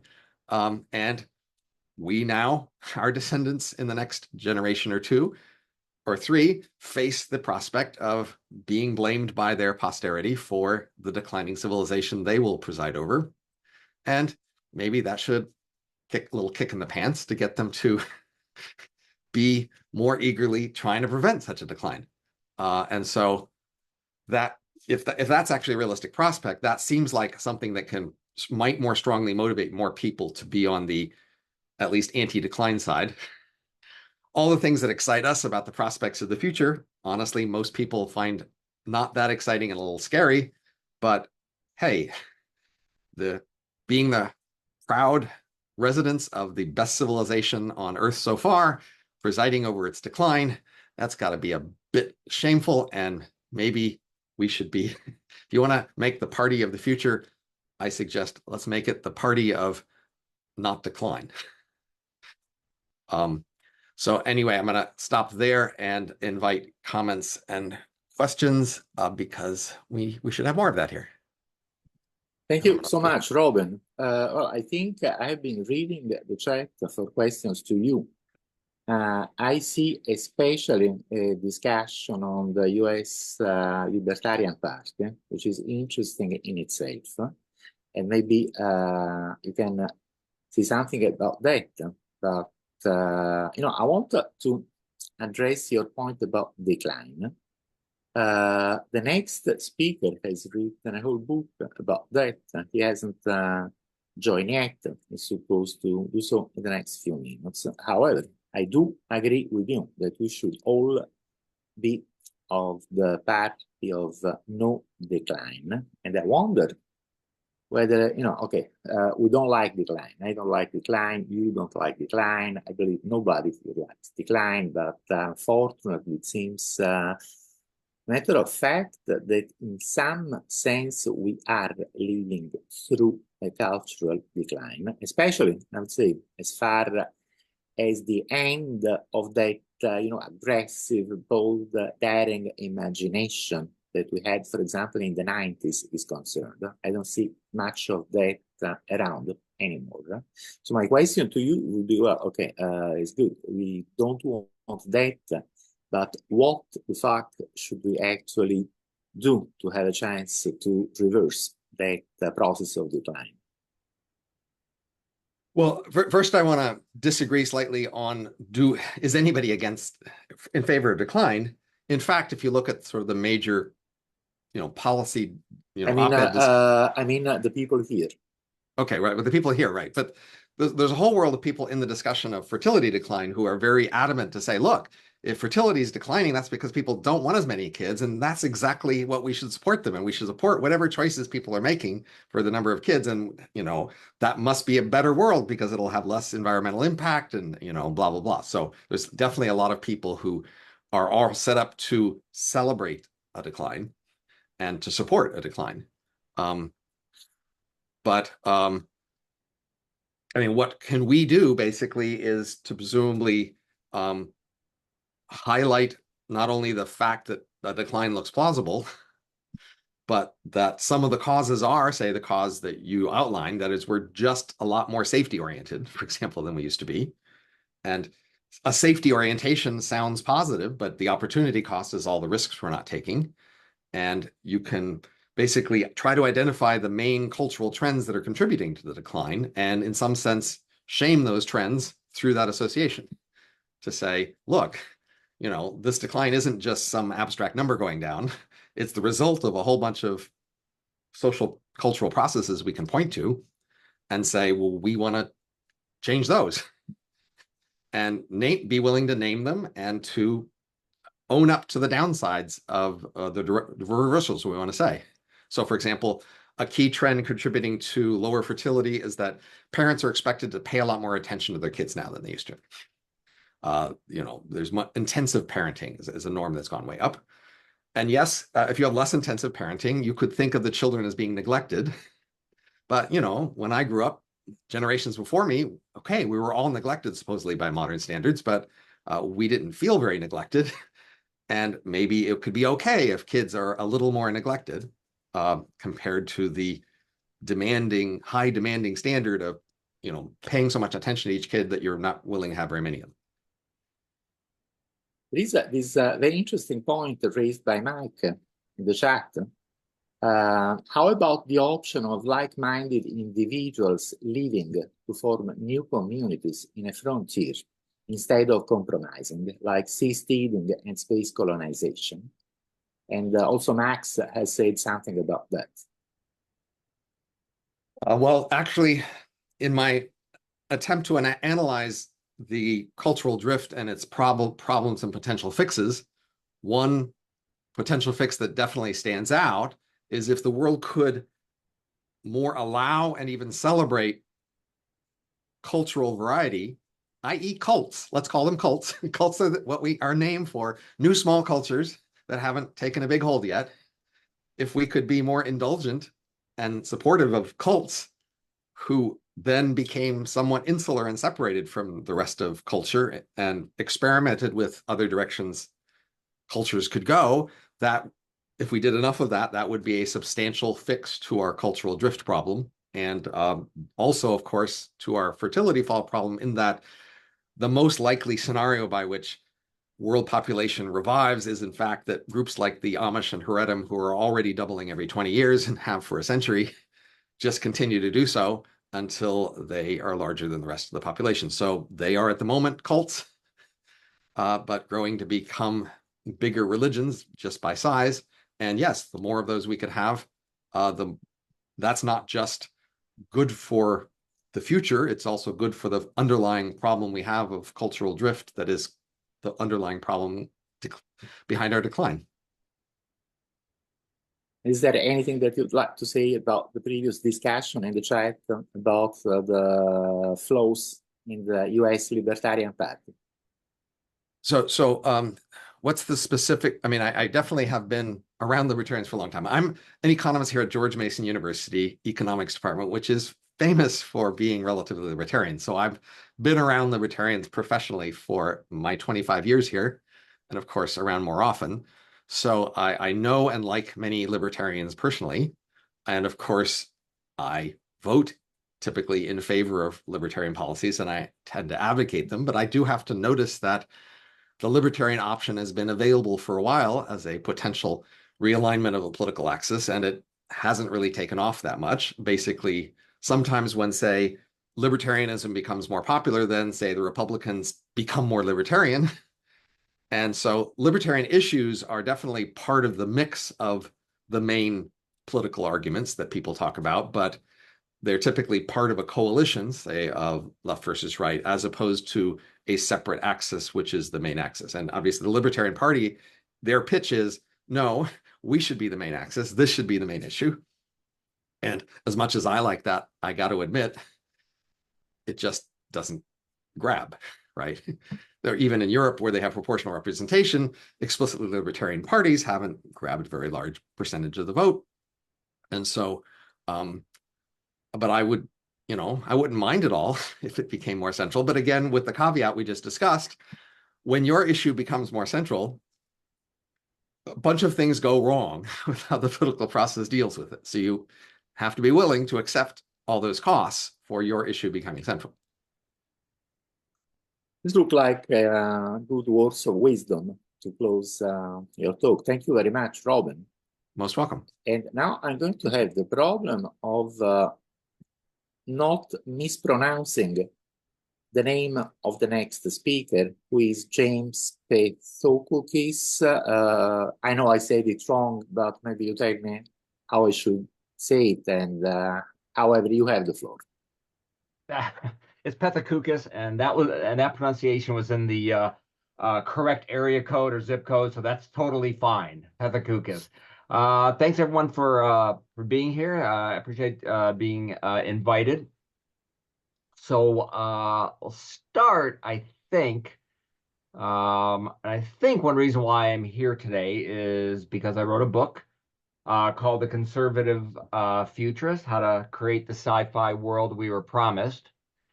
So I guess I'll talk a little bit about that, but let me just do a couple of quick definitions of terms that I will be perhaps referring to. One is what I mean by conservative futurism. The conservative, well, let me say it this way. It sort of combines a commitment to classical liberal traditions, individual rights, economic freedom, limited government. And sort of my definition of American conservatism is what do American conservatives, at least up until 2016, wanted to conserve? Well, they wanted to conserve that liberal tradition. So that is what I mean by conservative. And the futurism part, I'm talking about an optimistic, solution-oriented, solutionist-oriented vision for rapid technological and economic progress, innovation, creativity, upward mobility within a liberal democratic capitalist framework. So that is sort of other people might define those things differently. Sort of my version of futurism. I'm not a futurist. I do not do scenario planning, but my version of futurism is creating an environment where people sort of have the freedom and resources and tools to, create the future they want for themselves. Sort of the classic, for me, conservative futurist that I talk a bit about in the book is someone that people under the age of maybe, I don't know, 50 have no idea, is Herman Kahn, the nuclear war theorist of the 1960s, perhaps characterized in Dr. Strangelove.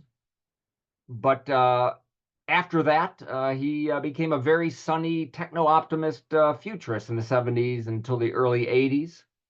When he died, President Reagan called him a futurist who didn't fear the future. So that is sort of that's a good definition of a conservative futurist for me, is someone who believes in techno-capitalism and doesn't fear the future. So that's the sort of the conservative futurist a bit. And the other part is the upwing versus downwing, which I think for our future is a more relevant division than left versus right. And upwing, as some of you probably already know, refers to an orientation that embraces rapid technological advancement and economic growth and thinks innovation is how you solve big problems. Of course, that innovation may create new problems, but then we'll solve those too. Downwing, there's your precautionary principle, skeptical of that kind of progress, an obsession with risk, and sort of a knee-jerk advocacy of limits and caution and technological progress. Good examples of upwing, space exploration, supporting nuclear energy, embracing broadly, whether it's AI or genetic editing, to drive economic growth and solve problems. Downwing, again, rather than viewing, as I do, climate change as a clean energy problem, you view it strictly as a climate change mitigation problem, and you're focusing on reducing emissions, living a less abundant life, telling people who are poor they'll never be rich. To me, that's a downwing version of climate change, less skepticism of technology, which I'll talk about in a bit. And when I started writing the book, the classic example is nuclear energy, but now we know the classic example is really AI, where we got positive news stories about ChatGPT for about a week, and then it became, it's going to take all the jobs and then kill us.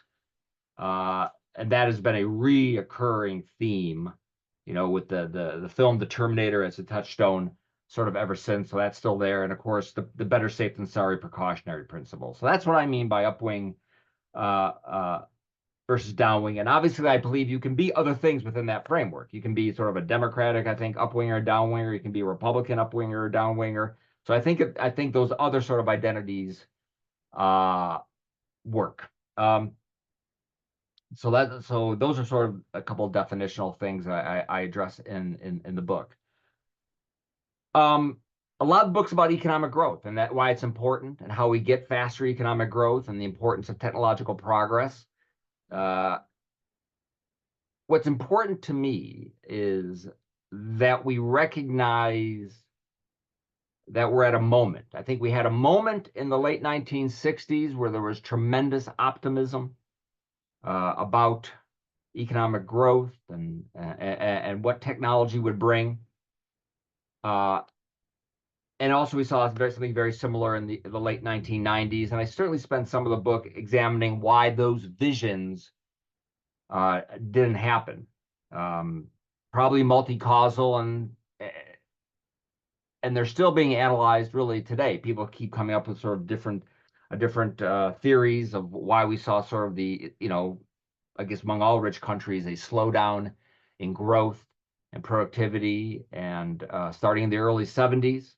Not to say that I think we're no better off than we were in the early 70s, but certainly not the kinds of visions that people had. And what sort of I sort of stumbled upon, and perhaps well known to all of you, is that like in the 60s, it just wasn't sort of, Asimov and Arthur C. Clarke and science fiction people talking about the vision, a vision of the future that now seems science fictional, but it was certainly spread throughout society, whether it was in government, CEOs, think tanks, just a vision of what the world would be in 2000 and 2024 that now probably to a lot of people seems science fictional, but wasn't to them. So I do talk quite a bit about the reasons for that slowdown, as well as why the 1990s sort of upwing period also didn't last. But rather than go through those and give everybody a history lesson, I just like to spend, I guess, a few minutes before we take questions, talking about sort of why I am optimistic going forward, and then why I'm pessimistic. As I've done various podcasts about the book, this has happened more than once, where the producer of the podcast is typically like, a young person, often a woman between the ages of like 23 and 27, and I'll give my spiel about why I think the world's not going to end up in a cinder, why technological progress doesn't just help a thin slice of society. And she'll say, I thought that was really interesting, but nobody my age believes any of that. Total sort of pessimism and anxiety about the future. So and she's like, I think maybe you're probably right, but it's a tough message to sell. So why do I bother selling that message? Why do I think, hopefully the next half century, we'll begin to see some of those, what maybe now seem like retro-futuristic visions of the past, that we might see some of those emerge. So I had sort of my reasons for optimism. When I'll admit that when I started writing the book back in 2020, it was probably going to be a somewhat less optimistic book. I was writing as the pandemic was starting, and it seems like we couldn't get our act together here, at least in the United States. And there was, great reason for pessimism. I don't know if you recall a lot of stories about America being a failed state. But yet, I am sort of a natural optimist, and certainly the book was going to be optimistic. But then some things started happening that made it a lot easier to write an optimistic book. And I think often about what if in November 2022, it wasn't OpenAI and Microsoft as an investor that rolled out ChatGPT. What if it had been Hanson or Alibaba or some other Chinese entity? What would have been the reaction in the United States? Well, if you're sick of us talking about AI now, that's all we be talking about. We talk about what went wrong. How did the American free enterprise scientific system fail so badly? Thank goodness, I think, because I want the future to be a liberal democratic future. That wasn't the case. It was an American company. And it is certainly my hope, and I write quite a bit about it, and talking to technologists and economists, folks on Wall Street, that generative artificial intelligence specifically will turn out to be a very powerful general purpose technology, at least as economically significant as the combination of the PC and the internet, and that it will help, maybe not this month, maybe not in the next year, that over this decade and beyond, it will generate U.S. productivity growth and economic growth significantly faster than what people on Wall Street and the Federal Reserve have been talking about. So not a 2% economy. If it's just only as important, and I think it can be more, as the internet, then instead of a 2% American economy, and you can apply this to other rich nations, maybe we're talking about a 2.4% economy, 2.5% economy, which cumulatively, year after year, is a significant increase in wealth driven by progress. So that, I mean, I think that's a huge reason to be optimistic. That perhaps was not a strong reason to be optimistic in 2019. It's not my expectation, at least as for the foreseeable future, that it will be a technology that creates jobs, not net loses jobs, that it will create new things for us to do. And I think if you want some of the more, again, what may seem like science fictional estimates of economic growth, I hope that it becomes a powerful research assistant for technologists, whether it's in biotechnology or material science, to create further advances and accelerate science. And hopefully, again, that will also show up in economic growth. So I hope the conservative case, and I hope the low end case, is that it's a technology that can at least create an environment that is, for those of us old enough, is very reminiscent of the late 1990s and beyond. So that, I mean, I think that's not a crazy bull case. I think, as I mentioned, the pandemic. I take a lot of positive out of the pandemics as far as, I think, changing how we see the future. I mean, if you want to find some silver linings, the fact that the U.S. government and private sector were able to come together and generate and distribute a vaccine in a short period of time, I think in time that will be seen as by both parties as a tremendous achievement.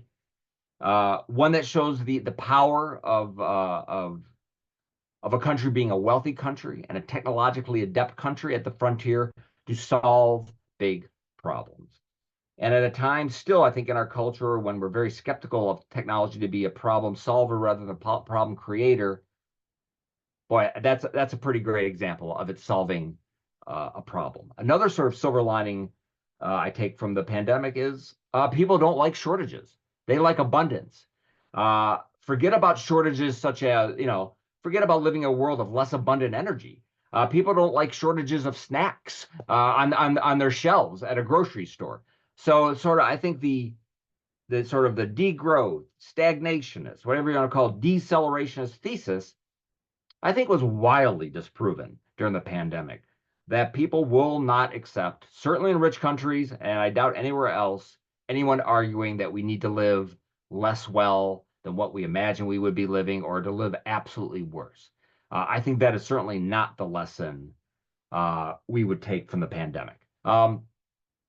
Another reason for optimism, as I drink my Diet Coke here, Diet Coke is also an amazing innovation. Perhaps not the internet, but pretty great. The fact that we've seen, I think, a re-embrace of nuclear power is a really great societal signal. Yes, it can help us create clean, abundant energy. But the fact that that if you certainly look at you certainly look at restarts and re-embracing of nuclear, Japan, Korea, across Europe, and in this country, where the Biden administration seems tremendously pro-nuclear. I recently had a conversation with someone from their nuclear office talking about advanced reactors and even fusion. Very pro-nuclear.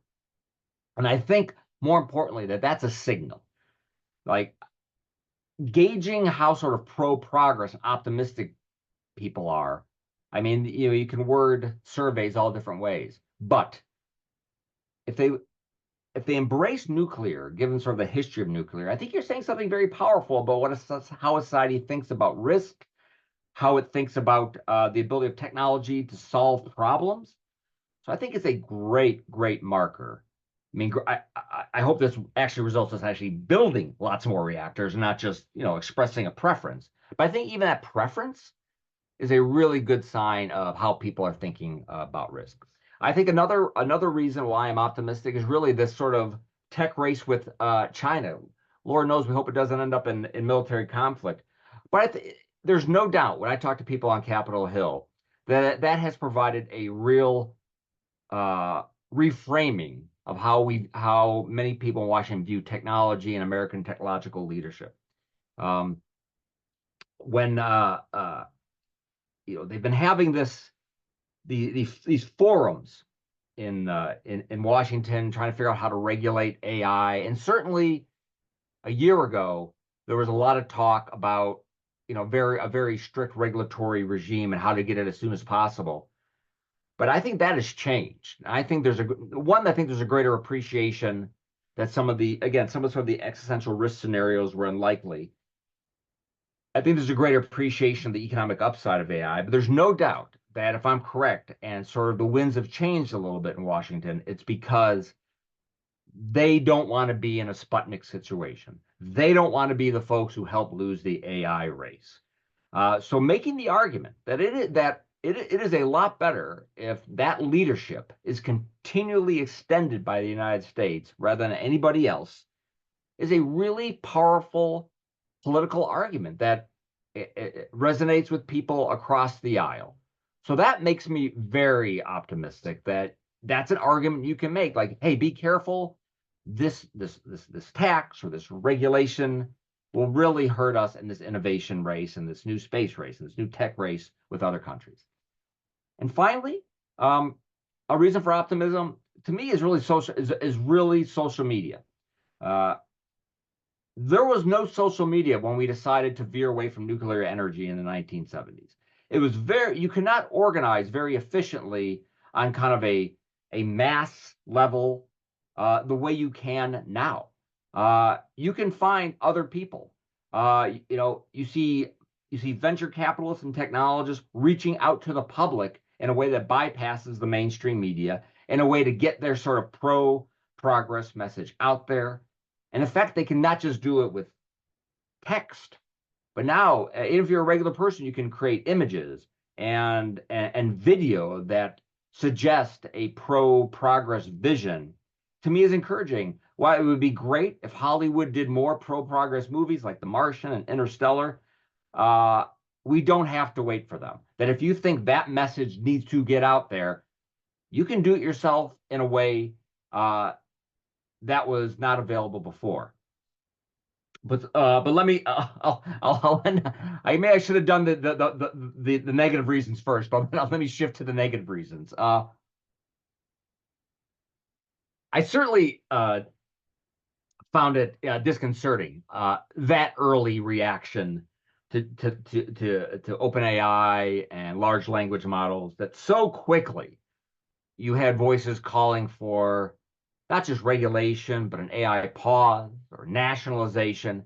To me, that shows just how deeply ingrained that cultural techno-pessimism is in our society after having our society marinate in it for a half century. The fact that was really only like a couple of weeks of unadulterated joy before going into the Terminator scenarios, to me, that's just a bad sign. And I wonder our societal resilience to something's going to go wrong with AI. One of those SpaceX rockets, something's going to go wrong. Especially if we have more nuclear reactors, even if these are super safe, small modular reactors, something will go wrong. And I still deeply wonder how our society will react to it. Will we learn from the past? Will we learn from Japan's example, where they freaked out over Fukushima, ended nuclear, then realized that was a bad idea, now they're restarting nuclear? Hopefully we will learn from that lesson. So I do worry about that sort of resilience.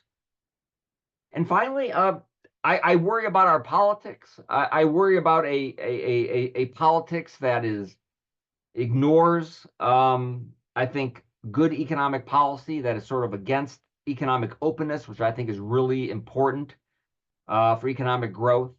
That seems to be, in some very weird ways, very anti-Silicon Valley. There's different variants, but that sort of populism, I think, I have great concern. But despite all that,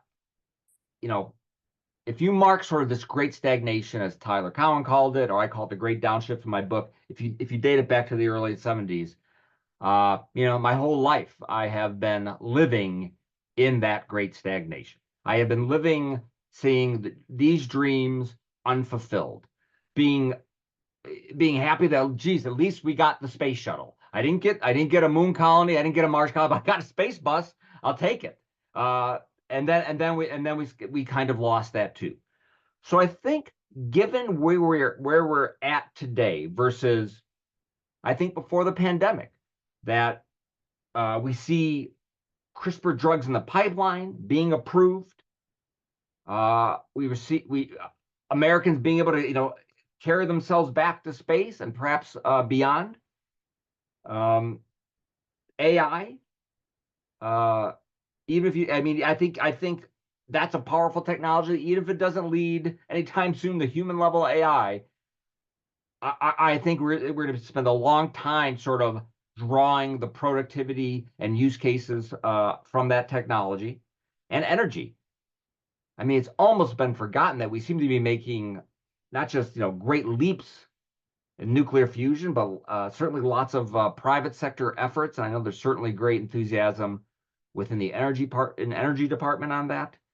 I know, talking to people who won't talk publicly from AI companies, great enthusiasm beyond what I think they say publicly. So I think, despite those 5 negative reasons I just gave everybody, I think there's more reason to be optimistic now than in some time. And I'm glad I wrote my book. I think that the timing is good, and I hope the most optimistic case I present there turns out to be a pessimistic case. So I think that's what I have to say. I'm happy to answer any questions people might have.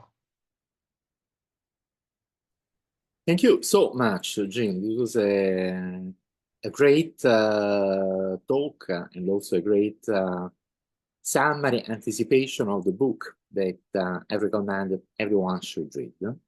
Waiting for more questions to pop up, I found it very interesting when you said that we shouldn't wait for Hollywood to produce cultural phenomena that can be really stimulating toward optimism, because we can do it ourselves. Now, of course, that I see where you're coming from. At the same time, well, you mentioned films like Martian and Interstellar, which had a huge budget behind them. And so, without disagreeing with you, because I do agree, how do you propose that we could overcome that little money problem that we would have if we tried to bypass Hollywood and produce good culture ourselves? I think it's really important we try to do the culture ourselves. And you certainly see, even I think there's certainly more of a recognition, even it's my impression in sort of the science fiction writing community, that there's been sort of this dystopian overcorrection that started in the 1970s, and that if we can't imagine a better future, then we have no future, because you need to imagine a better future if you're going to deal with the disruptions caused by progress. Well, I have this newsletter called Faster Please, and I did an interview with Ronald D. Moore, who is maybe best known for Battlestar Galactica, but he's also the creator of For All Mankind, which shows an alt history America where the space race never stopped, and we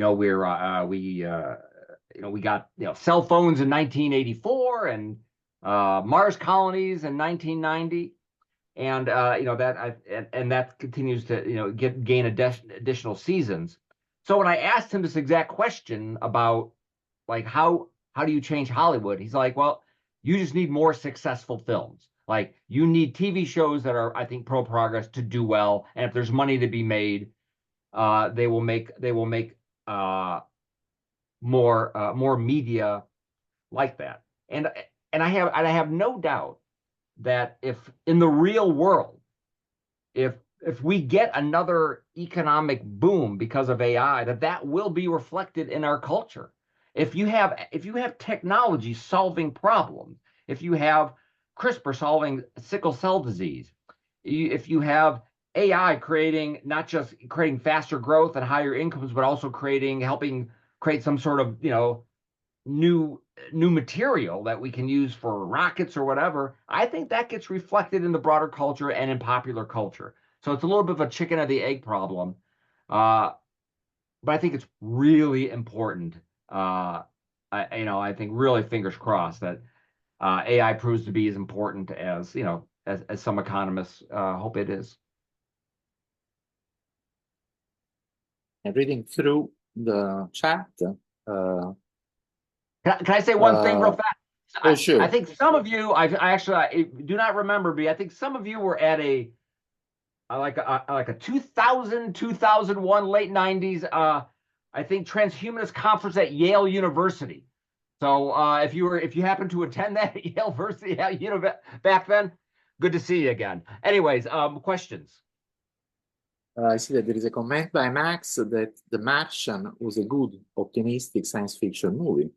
I totally agree. You also mentioned Interstellar. Perhaps you could give us a list of other science fiction movies recent that can bring our spirit up in the right direction. Yeah, boy, to get more of those two would be absolutely fantastic.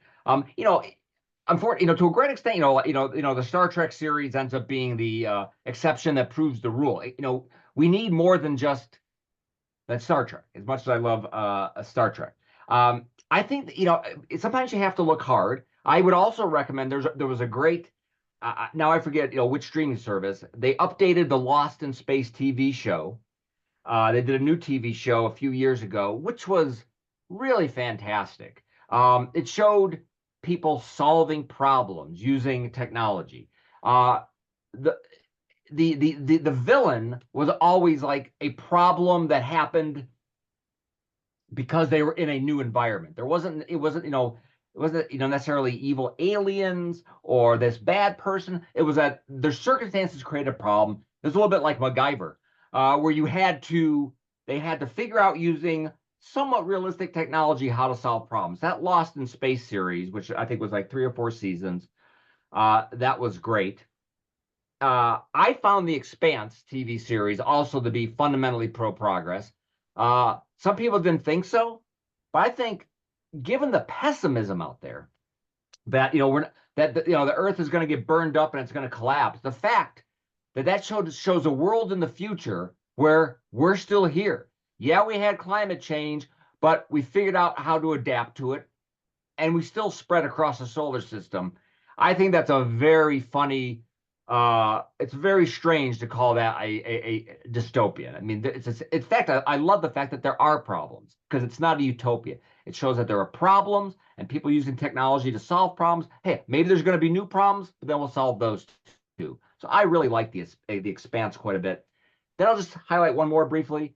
The TV version of the William Gibson book, The Peripheral, which is a dystopian book, but it also shows the risk of delaying technological progress, because in that book and in that TV series, there's a lot of problems, plague, war, and they finally got great technology. They got nanotechnology. They got, great AI. They just got it too late to prevent 80% of the global population from dying. So to quote the title of my newsletter, faster, please. Faster, please. That's a good way to put it. I see that many people like me like the Expanse, and Robin asks which cultural items.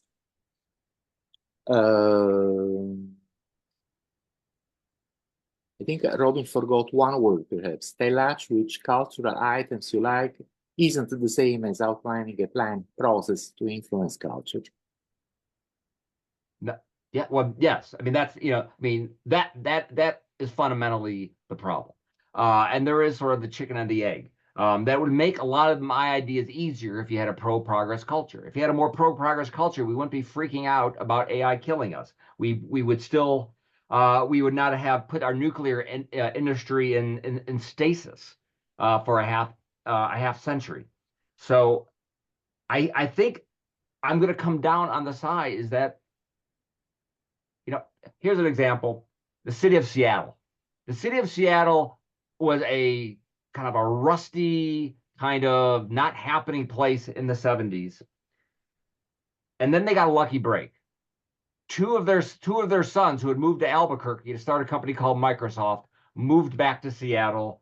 which really helped launch Seattle as a tech hub. Seattle got a lucky break. I think we need a lucky break to break through this cultural pessimism. And I think if AI turns out that lucky break, if it ends up accelerating progress, and we're just careful enough not to strangle it, I think we get another 1990s, which was full of cultural optimism, I think, which fed off what was happening in the real economy, in financial markets. Yeah, so I hate to give them, I hate to count on chance or luck, but we that might be happening again. So if we can just not really screw it up, this might be the opportunity we've been waiting for. I know it's one I've been waiting for. I look very much forward to that. Now, the last question for you is from Max. But since Max is the next speaker, Max, why don't you take the floor directly and start with your nuclear question? Oh, okay. Hi, James. I'm a regular reader of your blog. Yes, really paid up subscriber. I love it. Yeah, recommend it to other people. And I love the title Faster Please. It's really good. My question was about nuclear power. You said that it's seeing something of a renaissance. However, I'm a little bit concerned about that. The political winds can change very quickly. We know the deep environmentalists really are against it, with a few exceptions. There's a few actually honorable exceptions. But how much do you think nuclear can do, whether in the new SMR form or the traditional forms, without a massive change in regulations and either abolition or great change to the NRC? Yeah. Well, both. I think I'm sure Max has, and I have as well. We've seen more than one nuclear renaissance that ended. It's not the first time where there became some optimism, and then it really hasn't panned out. So I think a certain amount of pessimism, baseline pessimism, is certainly called for. But I sense a realization, and I sense it in government as well, that if you think climate change is an important issue, that the current path of not focusing on generating abundant clean energy is a dead end. So I think that's really important, and I think more environmentalists realize that. And I see that recognition in government. Ultimately you have to get the technology right. You have to get the costs down. That requires, again, I think I think we've only seen some initial early steps on doing that different regulatory regime. But I think it's a real start, and of course, maybe it's obviously there's things happening with solar and geothermal, which are super important. But I am guardedly, cautiously optimistic that this renaissance will not be a false dawn, if I can be a little poetic there. I'm also going to apologize for leaving because I have to get on a plane to Europe for our family vacation. So I appreciate very much inviting me. Max, great talking to you. And thanks for subscribing, everybody. Thank you very much. Great talk. And Max has the floor. Thank you, Giulio. Oh, good morning, good afternoon, and good night, depending on where you are. It's good to see you all here. I want to talk a bit about, well, since Giulio set the theme as being exploring old and radically new optimistic philosophies, I'm going to focus, surprise, surprise, on transhumanism and extropianism. Now, I know some of you probably are very familiar with that, others maybe a bit less so. But I think the reason to really focus on this to me is that in some sense, we can say, to paraphrase another saying, we are all transhumanists now. That's not really true, of course, but we're sort of heading in that direction. We see transhumanist ideas discussed in Time magazine and regular newspapers. We see people discussing AI and life extension and artificial intelligence and all these things. Whereas back in the early days, back in the early 80s, these ideas were discussed by a tiny fraction of people. I used to go to a meeting in London to meet with a few people. 1982, I suppose I started to discuss exactly these topics, but there were like 5 of us there, and it was very hard to find other people who thought this way. So, so really, you can think of transhumanism as modern day form. Obviously, it didn't come out of nothing, but it also didn't come out of Huxley, as some people say. That was something didn't even read until much later on. But it did obviously come from proto-transhumanism and its various aspects, from Russian cosmism, the alchemists who had some fundamental goals of transforming the elements, which we can do to a certain extent now with nuclear physics, flight, and immortality, as they put it. So these ideas, in some form, their pre-scientific form, have been around for a long time. Obviously, space enthusiasm was a big part of this, especially for me, watching the Apollo 11 landing when I was 5 years old and being absolutely fascinated by space. It was a great physical example of getting beyond traditional human limits. Also quite early on with the cryonicists, who were a very important part of, I think, transhumanism, because you can go back to Robert Ettinger's book from 1964, Prospect of Immortality. I don't particularly like the immortality term. And his second book actually was very much transhumanist, and that was, I think, in the early 70s. So there were some ideas like that around. And we've seen this kind of grow into a lot of different aspects, different types of transhumanism with different political aspects, more or less positive aspects. The singularitarians, the Terasem movement, the Machine Intelligence Research Institute people, the whole cryptography movement, which also basically started amongst the extropians, long-termism, effective accelerationism, the abundance and progress movements, like humanprogress.org, James's thing, upwingers, which FM 2030 defined well back several decades ago, and had his own particular view of what that meant. Long-termism, and now AI doomers. All of these different things really have a lot of roots or influences in the extropian thinking of the 1980s and 1990s. And thinking back then to those early days in the 80s, although I say we're all transhumanists now in kind of exaggerating way, nobody was a transhumanist back then. The only kind of attention they gave to these ideas, to genetic engineering, AI, and so on, life extension, was a negative one. It was just to say how bad this was and how awful and how we shouldn't allow it. So the conversation has changed considerably from, no, this is crazy stuff, it's stupid, to, well, yeah, this is going to happen, but we've got to stop it, or we've got to control it, or we have to point it in that particular direction. So that's a very important change in the conversation. And yeah, as you'll see, as I talk about some of the early stuff we did in X-Ray magazine and the style, it's very unapologetic. It's very in your face. It's very bold. It doesn't have a lot of ifs or buts. It's really kind of giving a very bold vision. So you'll get that impression as I show you some of that early stuff. Now, for me, these ideas, I mentioned some of the roots, but one thing I like to mention is the Timothy Leary SMILE formula, SMI²LE, space migration, intelligence increase, life extension. So Tim was kind of an odd thinker, and some of his ideas were pretty good, some were pretty wild, but I love that little acronym. It's very nice, and it's like a proto-extropianism, basically. It's got some of those core ideas of overcoming human limits in it. But there are other influences on me. Robert Heinlein was mentioned. He was a very important science fiction writer for me, because he really showed the boldness of the human spirit, who relied on rigorous scientific thinking combined with courage to overcome limits. Because Arthur C. Clarke, not just his fiction, but his book, which if you haven't seen, I would check it out because it's historically important, his book Profiles of the Future.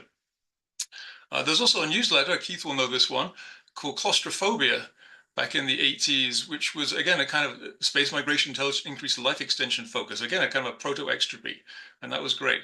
There were things like Adrian Berry's book, The Next 10,000 Years, which I bet almost nobody's heard of, but that's also highly recommended, very visionary.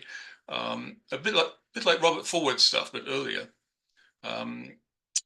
There was the Jonathan Glover. It's probably one of the more obscure ones, but he actually was one of my tutors at Oxford.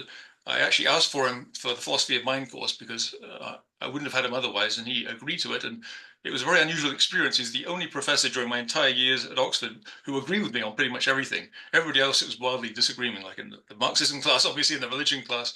But that was great. And he wrote a book in the 80s called What Sort of People Should There Be?, which is very transhumanist thinking. It was really thinking about genetic alteration, combining with machines, and the ethical and philosophical issues of that. So those were all important influences.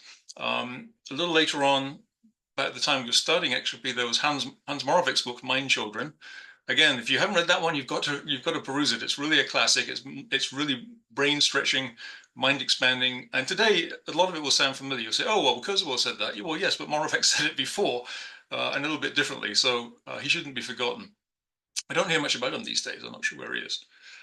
There were the early life extension is a very important influence on me. In my early teens, I was taking supplements and trying to do something about aging.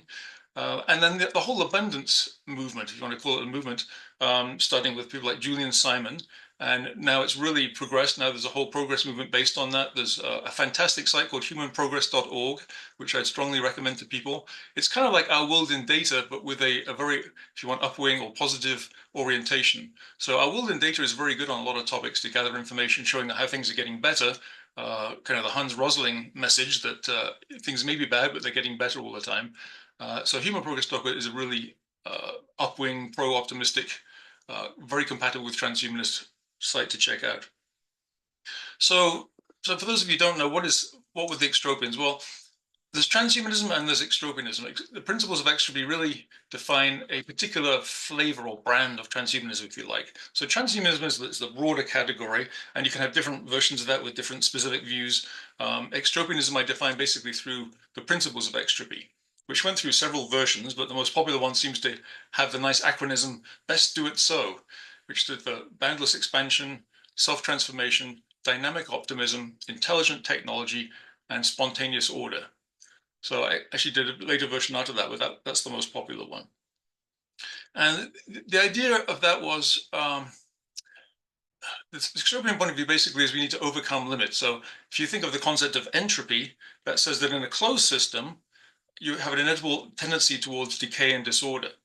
And so some environmentalists say, well, that's what's happening to the planet Earth, which is stupid because the Earth is not a closed system. We've got solar energy coming in and we can get more resources out there and so on. But that's the basic idea of entropy. Extropy is not intended as a technical opposite. It's not strictly negentropy. It's more of a metaphor to represent the ideas of overcoming limits. So we can decrease local entropy at the expense of entropy elsewhere. And what's going to happen trillions of years from now, that's a tricky question. I'm not going to delve into that, whether we can avoid the final problem. But that's the basic idea. We can keep improving things on this planet and beyond. And we need to do that using science, technology, reason, creativity, and courage. All of those things are needed.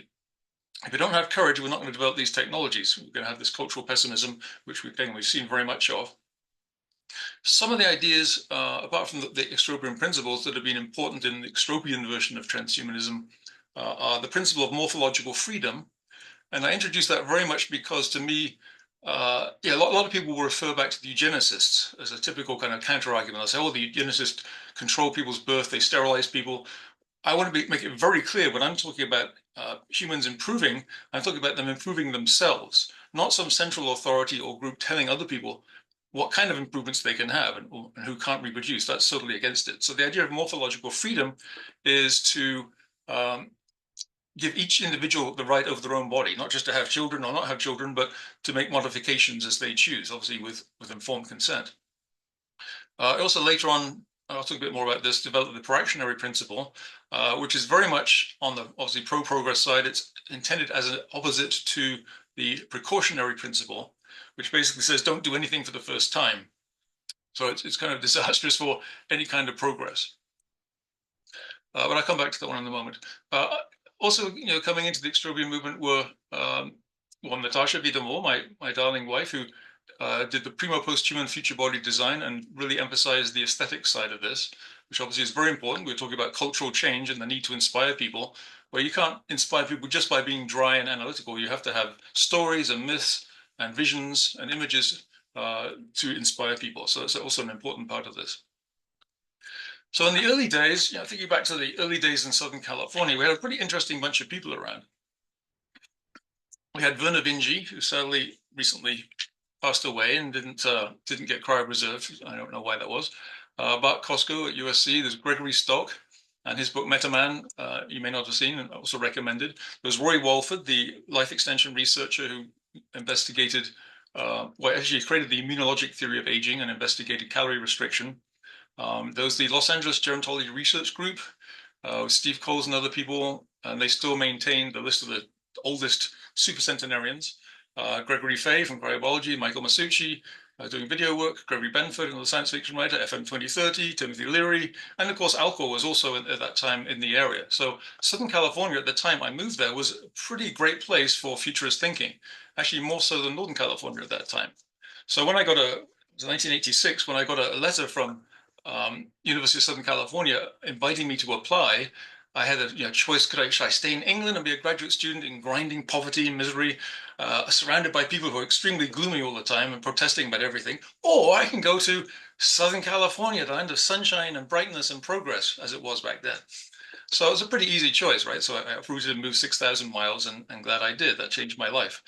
I wonder what things would have been like if I hadn't done that. I have no idea. So yeah, also in that area, some interesting talking about culture. I had a meeting with Oliver Stone. Actually, Bart Costco arranged that, so I had a lunch with Oliver Stone, who was kind of interested in some of these ideas, but he's also interested in Buddhism, and he was trying to figure out his path on that. And he doesn't seem to have developed the transhumanism part. Also got to know Brett Leonard, who did Lawnmower Man, which is not particularly a positive view, but it does show, you know, virtual reality working. So really how extropianism got started, well, so I told you the roots, and it didn't start in 1988 with the magazine. Even back in, say, 1986, I was producing a magazine called Biostasis. It was the newsletter of the first European cryonics organization, which I co-founded. And that was very much a proto-extropy. It discussed all the same ideas. Unfortunately, all copies seem to have been lost, which is very unfortunate. So Extropy magazine started in 1988. It was a joint effort between myself and Tom Bell, or Tom O'Morrow, as he likes to go by. And the whole purpose of that really was to find other people who thought along these lines and to encourage a community and to discuss these ideas, because there were few and far between. And the magazine actually drew people in. I would have letters coming from obscure parts of the country saying, I didn't think anybody else in the world thought like I do. I'm so glad to find you. And it helped me to find other people, like one of the people on this call, Robin Hanson, was also in that area.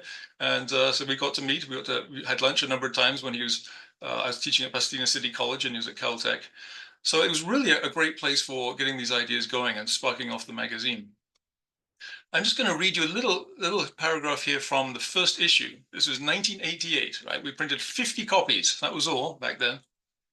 And I want to read this because it gives you a flavor of the approach we had back then, which isn't necessarily the same approach I have today. Remember, I was 24 years old when I wrote this. You have a little bit of a different view of the world, a very optimistic view without too many concerns. So I'm just going to read this. I talked about how change is going to accelerate. And I said, after wandering along at a slow pace for centuries, our world has started to enter a period of change that will far outpace historical standards.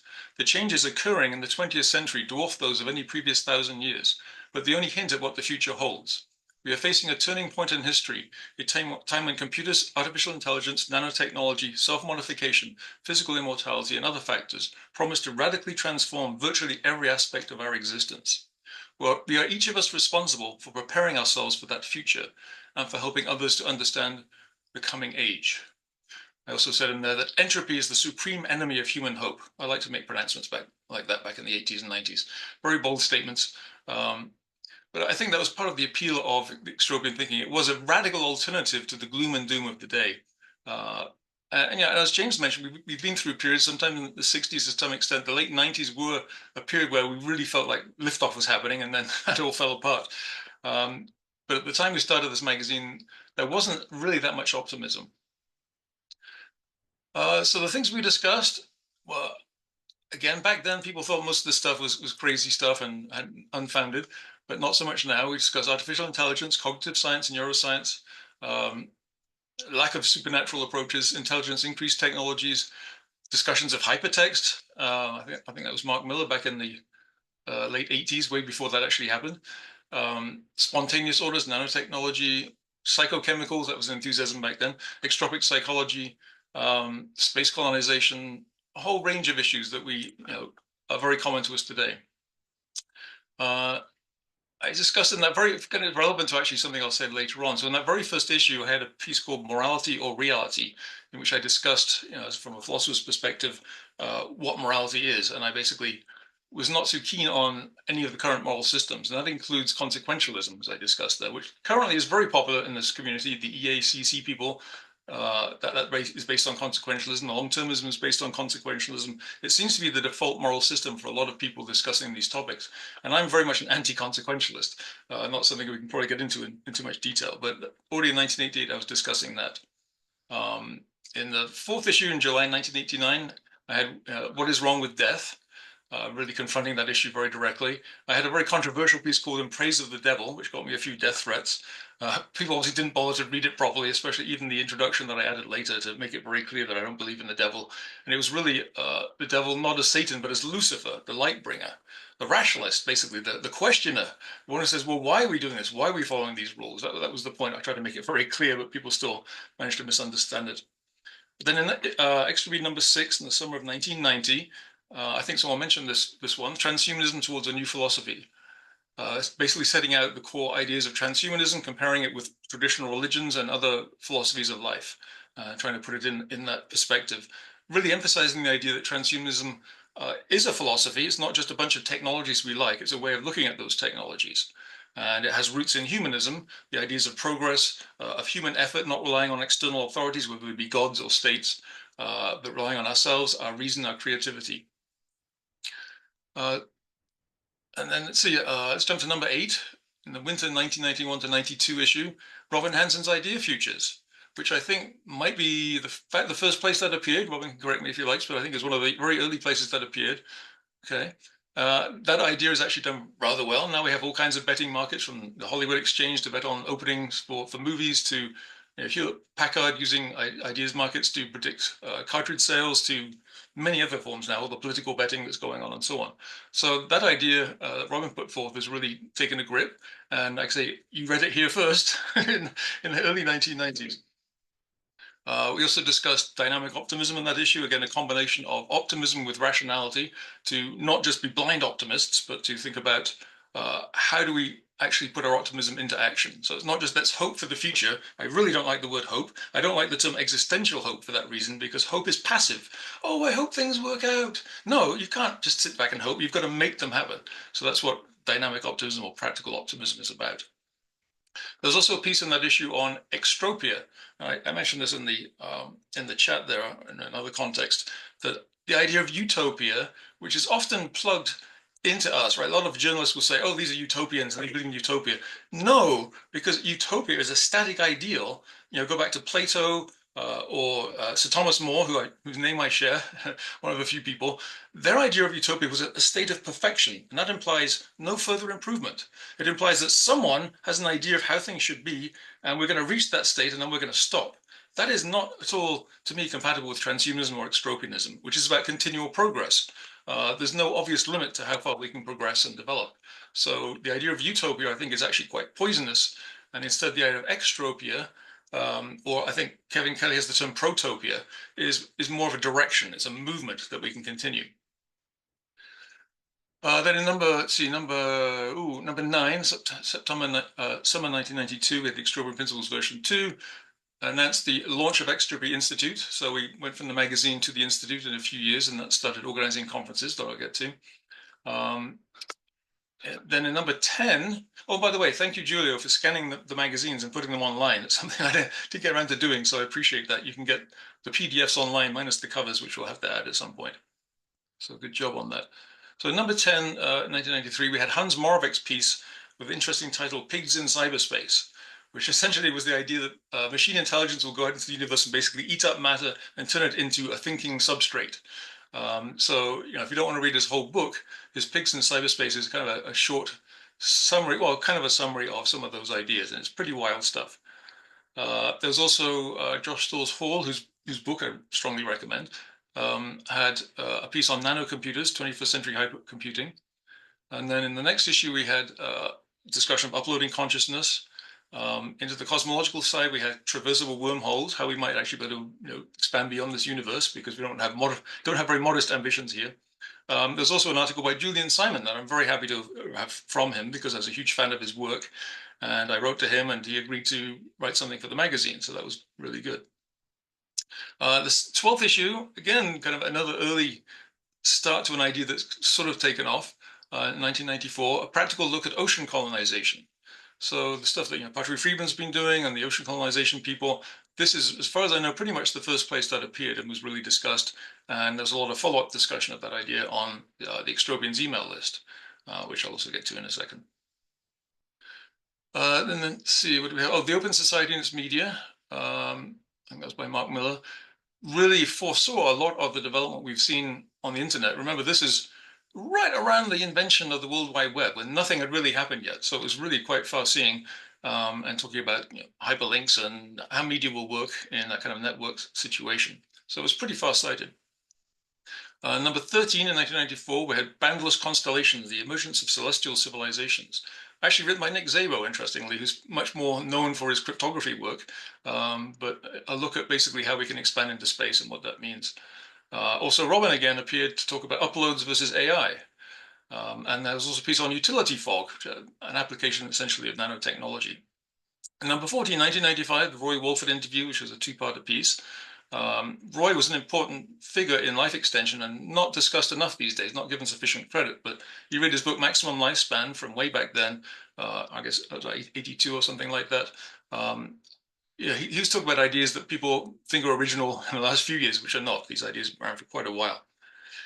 And number 15, someone recently picked this up, Max Tabrock, I think, on his blog, actually went through these and graded these. There's future forecasts, where a bunch of us sat down and tried to figure out when things might happen, like artificial general intelligence and nanotechnology and these kind of things. That included Eric Drexler, Gregory Benford, FN 2030, Nick Szabo, and other people.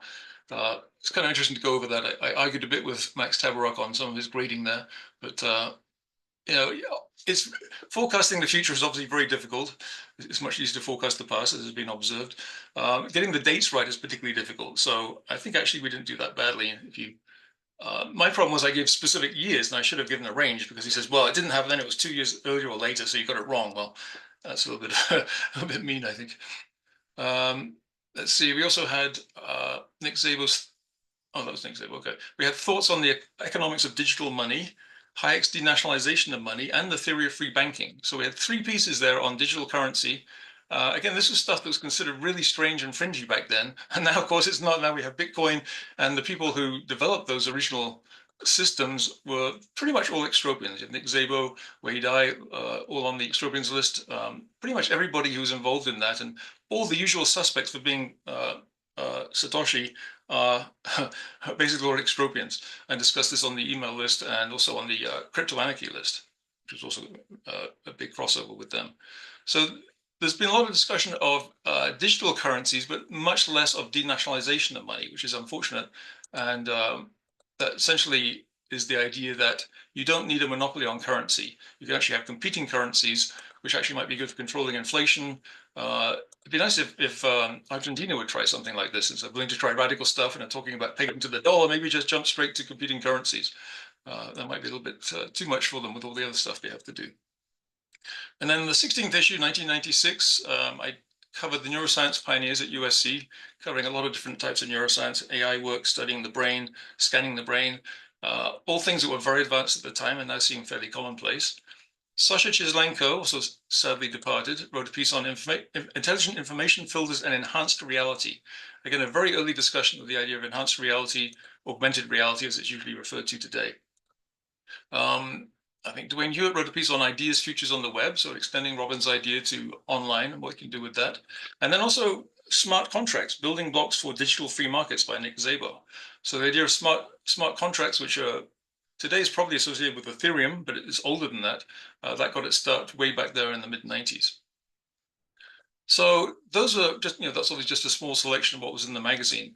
But as I said, we started with 50 copies. We ended up with a few thousand before we had to stop doing it because it was too expensive. But the people who read that were of a pretty unusual mindset, unusual quality of people. The email list, which started in, 1991, I think. Harry Hawke and Perry Metzger started that for us. That was, I hesitate to say the first internet discussion of this, but certainly one of the very first and the first to really discuss these kinds of ideas. And it's still around today, a slightly different name, but it still exists today. So I think it probably is the longest lived email discussion forum in the world. At least it's got to be up there. Then there came the Extro conferences, starting in 1994.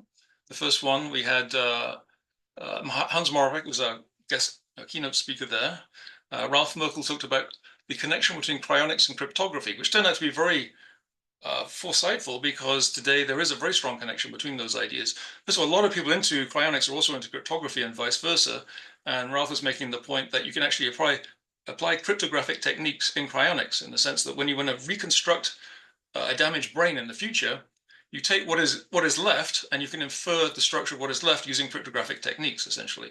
So you don't have to necessarily preserve brain structure perfectly, as long as you've left sufficient structure that you can infer the original state using these kind of techniques, or deep learning methods, as we would say today as well, then you can probably restore the brain.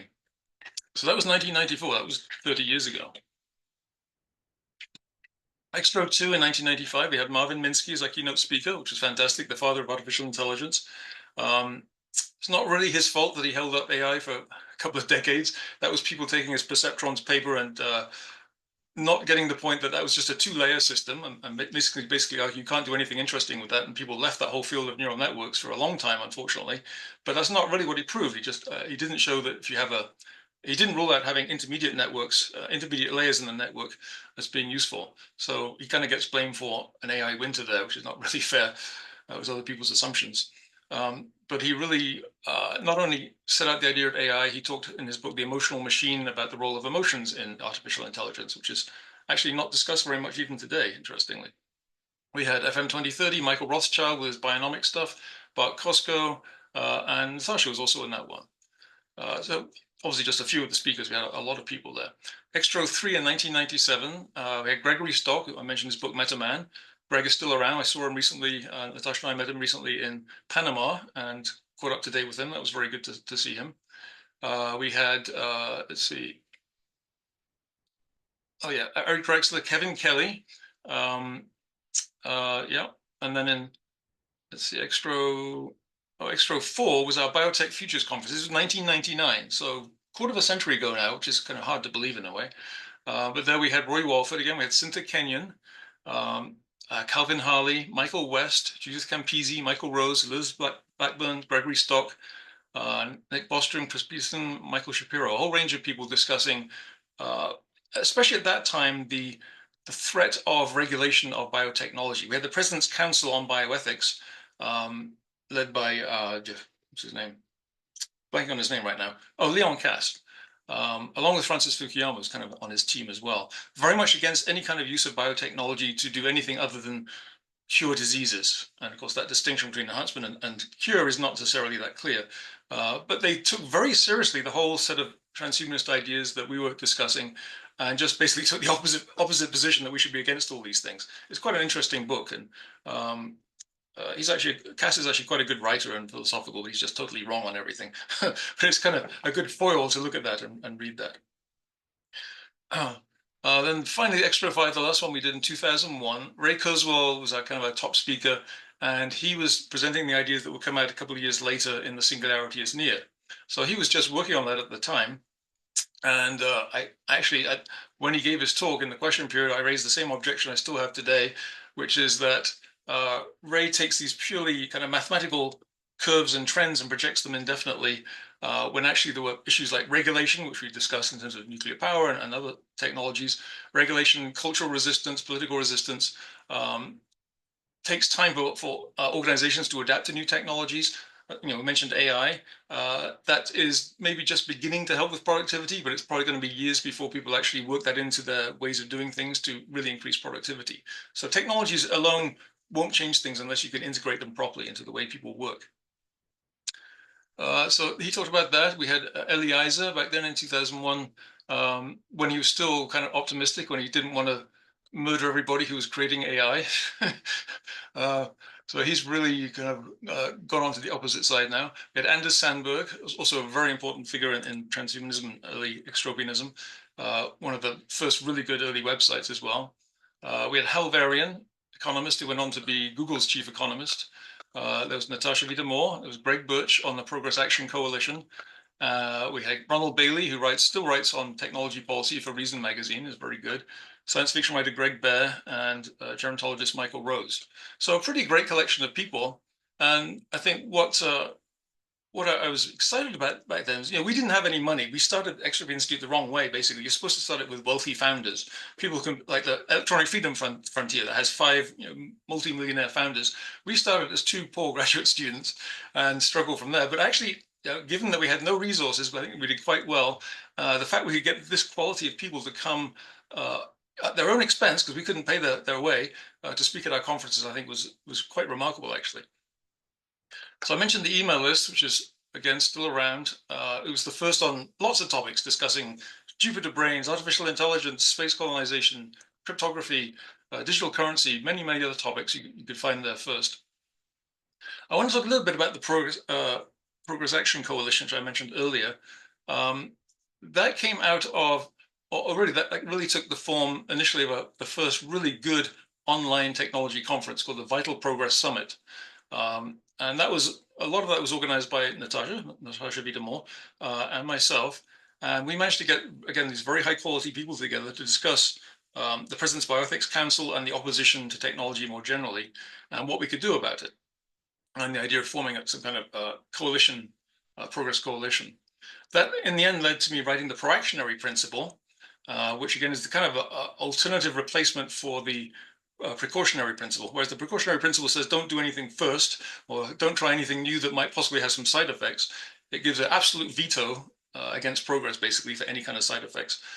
Instead, the proactionary principle said we have to look at the full range of consequences, positive and negative. We have to look at third order effects. It's really a meta principle that goes into other more specific principles about how to make sensible decision making concerning risk and technology. Kevin Kelly developed his own version of that. He talked about the pro-actions, which you can take. Also, Adam Tierra has written a lot of really good stuff, which he does under the label of permissionless innovation, but is very much the same as the proactionary principle. He writes very good analyses of technology policy, particularly the current threats to AI from AI regulation. Okay, so I have to wrap up pretty soon. So my current concerns, so all that stuff was very positive, right? We were pushing the positive vision because nobody else was. We didn't have to worry too much about the downsides at that time because we just had to get the ideas across. I think things have swung far too much in the other direction, culturally, but also in our own community. There's a huge amount of doomerism around. It seems like we're always going to be doomed by something, whether it's the ozone hole or global warming or AI or nanotechnology or something. It's always something, and somehow it never happens. We're still here. Of course, it doesn't mean we can't. I personally worry about nuclear war. I think that was terrifying back in the 70s when I was growing up. I think it's actually become more dangerous recently. So that's actually, seems old-fashioned, but it's still a major concern. I also worry about pandemics, not just natural ones, but actually deliberately created ones, biological warfare. That's been talked about for a while. We only really have recently started developing the tools to make that realistic. So that's kind of scary, and we have to develop good defensive measures. Our reaction to the COVID pandemic was not encouraging. In fact, it was extremely discouraging and idiotic. So that does disturb me that we won't have very good protection from that and won't react well. Another big concern of mine is technological stagnation. Due to several factors, globally increasing regulations. And we're seeing this with AI. Europe has already pretty much killed itself, killed its AI industry. It's just not happening there. Almost all the AI stuff is happening in the USA, which so far hasn't managed to regulate it to death. There are plenty of bills in front of Congress that are trying to do exactly that. Some of them actually pushed by people who seem to have a transhumanist background but have become doomers.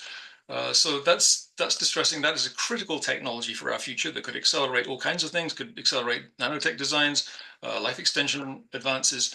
So to me, and as I've argued on my blog essays, existential risk has to be balanced by the idea of existential opportunity. If we don't develop these technologies, we're all dead. I'm going to be dead. You're going to be dead. There will be no life extension. We're going to die out. So existential risk is that one by one, the entire planet is going to die if we don't develop these technologies. So let's allow for that. Okay, you've got a very theoretical risk of crazy AIs taking over for whatever reason. It doesn't make a lot of sense to me, as Ben said. But we have to balance that against the actual risk of actual death for all of us, one by one. Plus, of course, the continuing poverty and stagnation in a lot of places that we could probably help with more intelligence. Also, the other thing that frightens me is possibility of energy scarcity. Civilization depends on energy. And I find the whole net zero thing very distressing, very foolish. It would help if we had a lot more nuclear power. You could get to much closer to net zero if we had a lot of nuclear power, but most of the West has not taken that path. Hopefully, as James suggested, things are reversing a little bit. Nuclear doesn't have to be expensive. South Korea just a few years ago was building it for about a quarter of the price we can build it in the USA. In fact, you could argue you could maybe cut the cost by 90% by having more reasonable regulations. Every time it gets safer, the Nuclear Regulatory Commission just keeps upping the ante and making it more and more ridiculously oversafe, not really understanding trade-offs. nuclear actually is relatively safe. I don't need to go into that. You're probably all aware of how 3 Mile Island and Chernobyl were rather overstated. People think they were much bigger disasters than they actually were. And some of those, like in Chernobyl, were using the most stupid combination of a graphite moderated water cooled reactor with no containment building. Only a freaking idiot or a Soviet would build something like that. So that all has to be considered as well. So just to finish off, because I'm out of time here, just a quick comment on EACC, as it's getting called. I don't really like that term, and long-termism. These have become much discussed recently, and I'm just going to put my blog URL in there if anybody wants to check out my blog. It's been going for about a year and a quarter. There's a lot of stuff on there from a transhumanist point of view. As I mentioned earlier on, I'm not a consequentialist or utilitarian. I'm actually more of a virtue guy. I think that's more psychologically realistic. It can answer the question of why be moral more effectively. Consequentialism to me basically is telling you to maximize some quantity. Why should you? It's really part of ethics, I think, to look at consequences, but it can't be the whole thing. I think it's more about character. I'm more of an Aristotelian, sort of Aristotelian Nietzschean in my ethics, if you like. So I think it kind of goes wrong on a theoretical basis. I think it goes even more wrong when it comes to long-termism. Now we're being asked to sacrifice the present for a theoretical future, for people who don't exist yet. And to me, that's bizarre. And because there are far more possible future people than there are present people, basically what we want doesn't matter at all. We have to completely devote everything to the future or someone's imagination of the future. I don't think that's a very helpful policy and can be very destructive to the present. So overall, I think I like to get more optimistic. I think the last few years have shown some optimism. We're seeing some very impressive stuff with AI. It's not AGI. I don't think LLMs are going to be AGI, but as Ben said, there are other approaches, and there is now a possibility that we may achieve real artificial general intelligence fairly soon. But even without that, AI is doing some pretty remarkable things. We're just beginning to apply that to biology and to solving problems. I haven't really seen anything that interesting on applying it to life extension yet. You can screen a lot more proteins and design new drugs more quickly, but that doesn't necessarily guarantee progress. So one of my themes recently has been, don't be too over-optimistic. If you think back to the 90s, we're talking about the late 90s being a period of real optimism. Well, we decoded the human genome and people said, great, now we're going to create all these new fantastic drugs. And what happened? The rate of drug innovation went down because of regulation and increasing expense of developing new drugs. So having that technology does not automatically mean a big increase in progress. In fact, we saw the opposite. So that's why I'm a little bit cautious about saying, well, we have AI now and we have this and that. That doesn't necessarily mean we'll have this kind of progress unless we fight for it and stop people from regulating it to death. But I think there are promising signs and we need to push on those. I think we need to have these rational discussions, philosophical discussions, but also stories and myths. And yes, positive movies, positive TV shows that helps the culture. Just a couple of nights ago, Natasha and I watched The Martian again, and that really is an inspiring movie. It shows people using technology combined with their courage and determination to solve problems. That's a great message. And it's hard to find another science fiction movie of the last 20 years that's remotely positive, apart from maybe Her, which actually showed a fairly decent future in which AI didn't destroy us. It just kind of left it after a while, but it was actually fairly positive.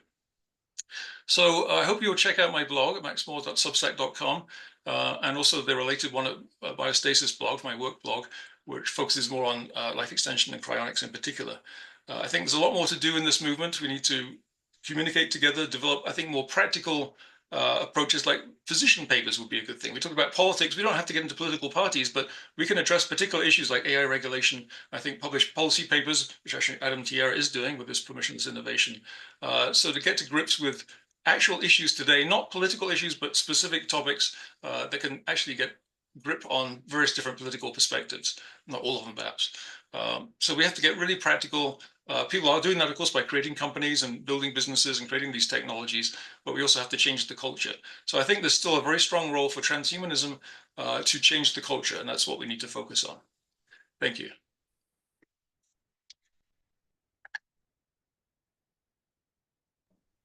Thank you so much, Max. As Robin said, that was a great history lesson. In fact, when I want an injection of that beautiful spirit of optimism of the 90s, I often go back and read something on the old Extropy magazine. It doesn't matter if the technology is kind of a little bit outdated in some cases.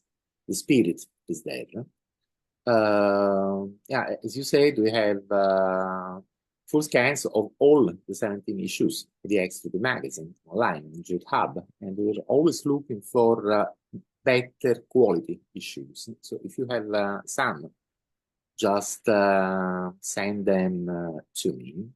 Now, I said that I liked your history lesson, but of course, I do appreciate history to know what happened in the past. But I'm also interested in what is happening now and what we should make happen. And as you said, culture is important, and transhumanist culture has a lot to give to the world, especially at this moment. Do you have any quick ideas? And I say quick because I'm supposed to cut this short because of recording time limits. Do you have any quick ideas on, how we could start reproducing today that beautiful phenomenon, explosion of optimistic futurism that we had with the X2P magazine and mailing lists 35 years ago? Well, as I said, the importance of stories. I think we need a lot more stories, and our community obviously has had storytellers, especially among science fiction writers, but not so many directors and producers of that kind. So more of those would be good. So if you could find those people, and we know some of those people, try to get them to actually produce optimistic science fiction, which is difficult because you need to have a conflict, right? You have to have a conflict. So within that, you want to have a positive view of the future, but you have to have problems as well, probably enemies to make it gripping.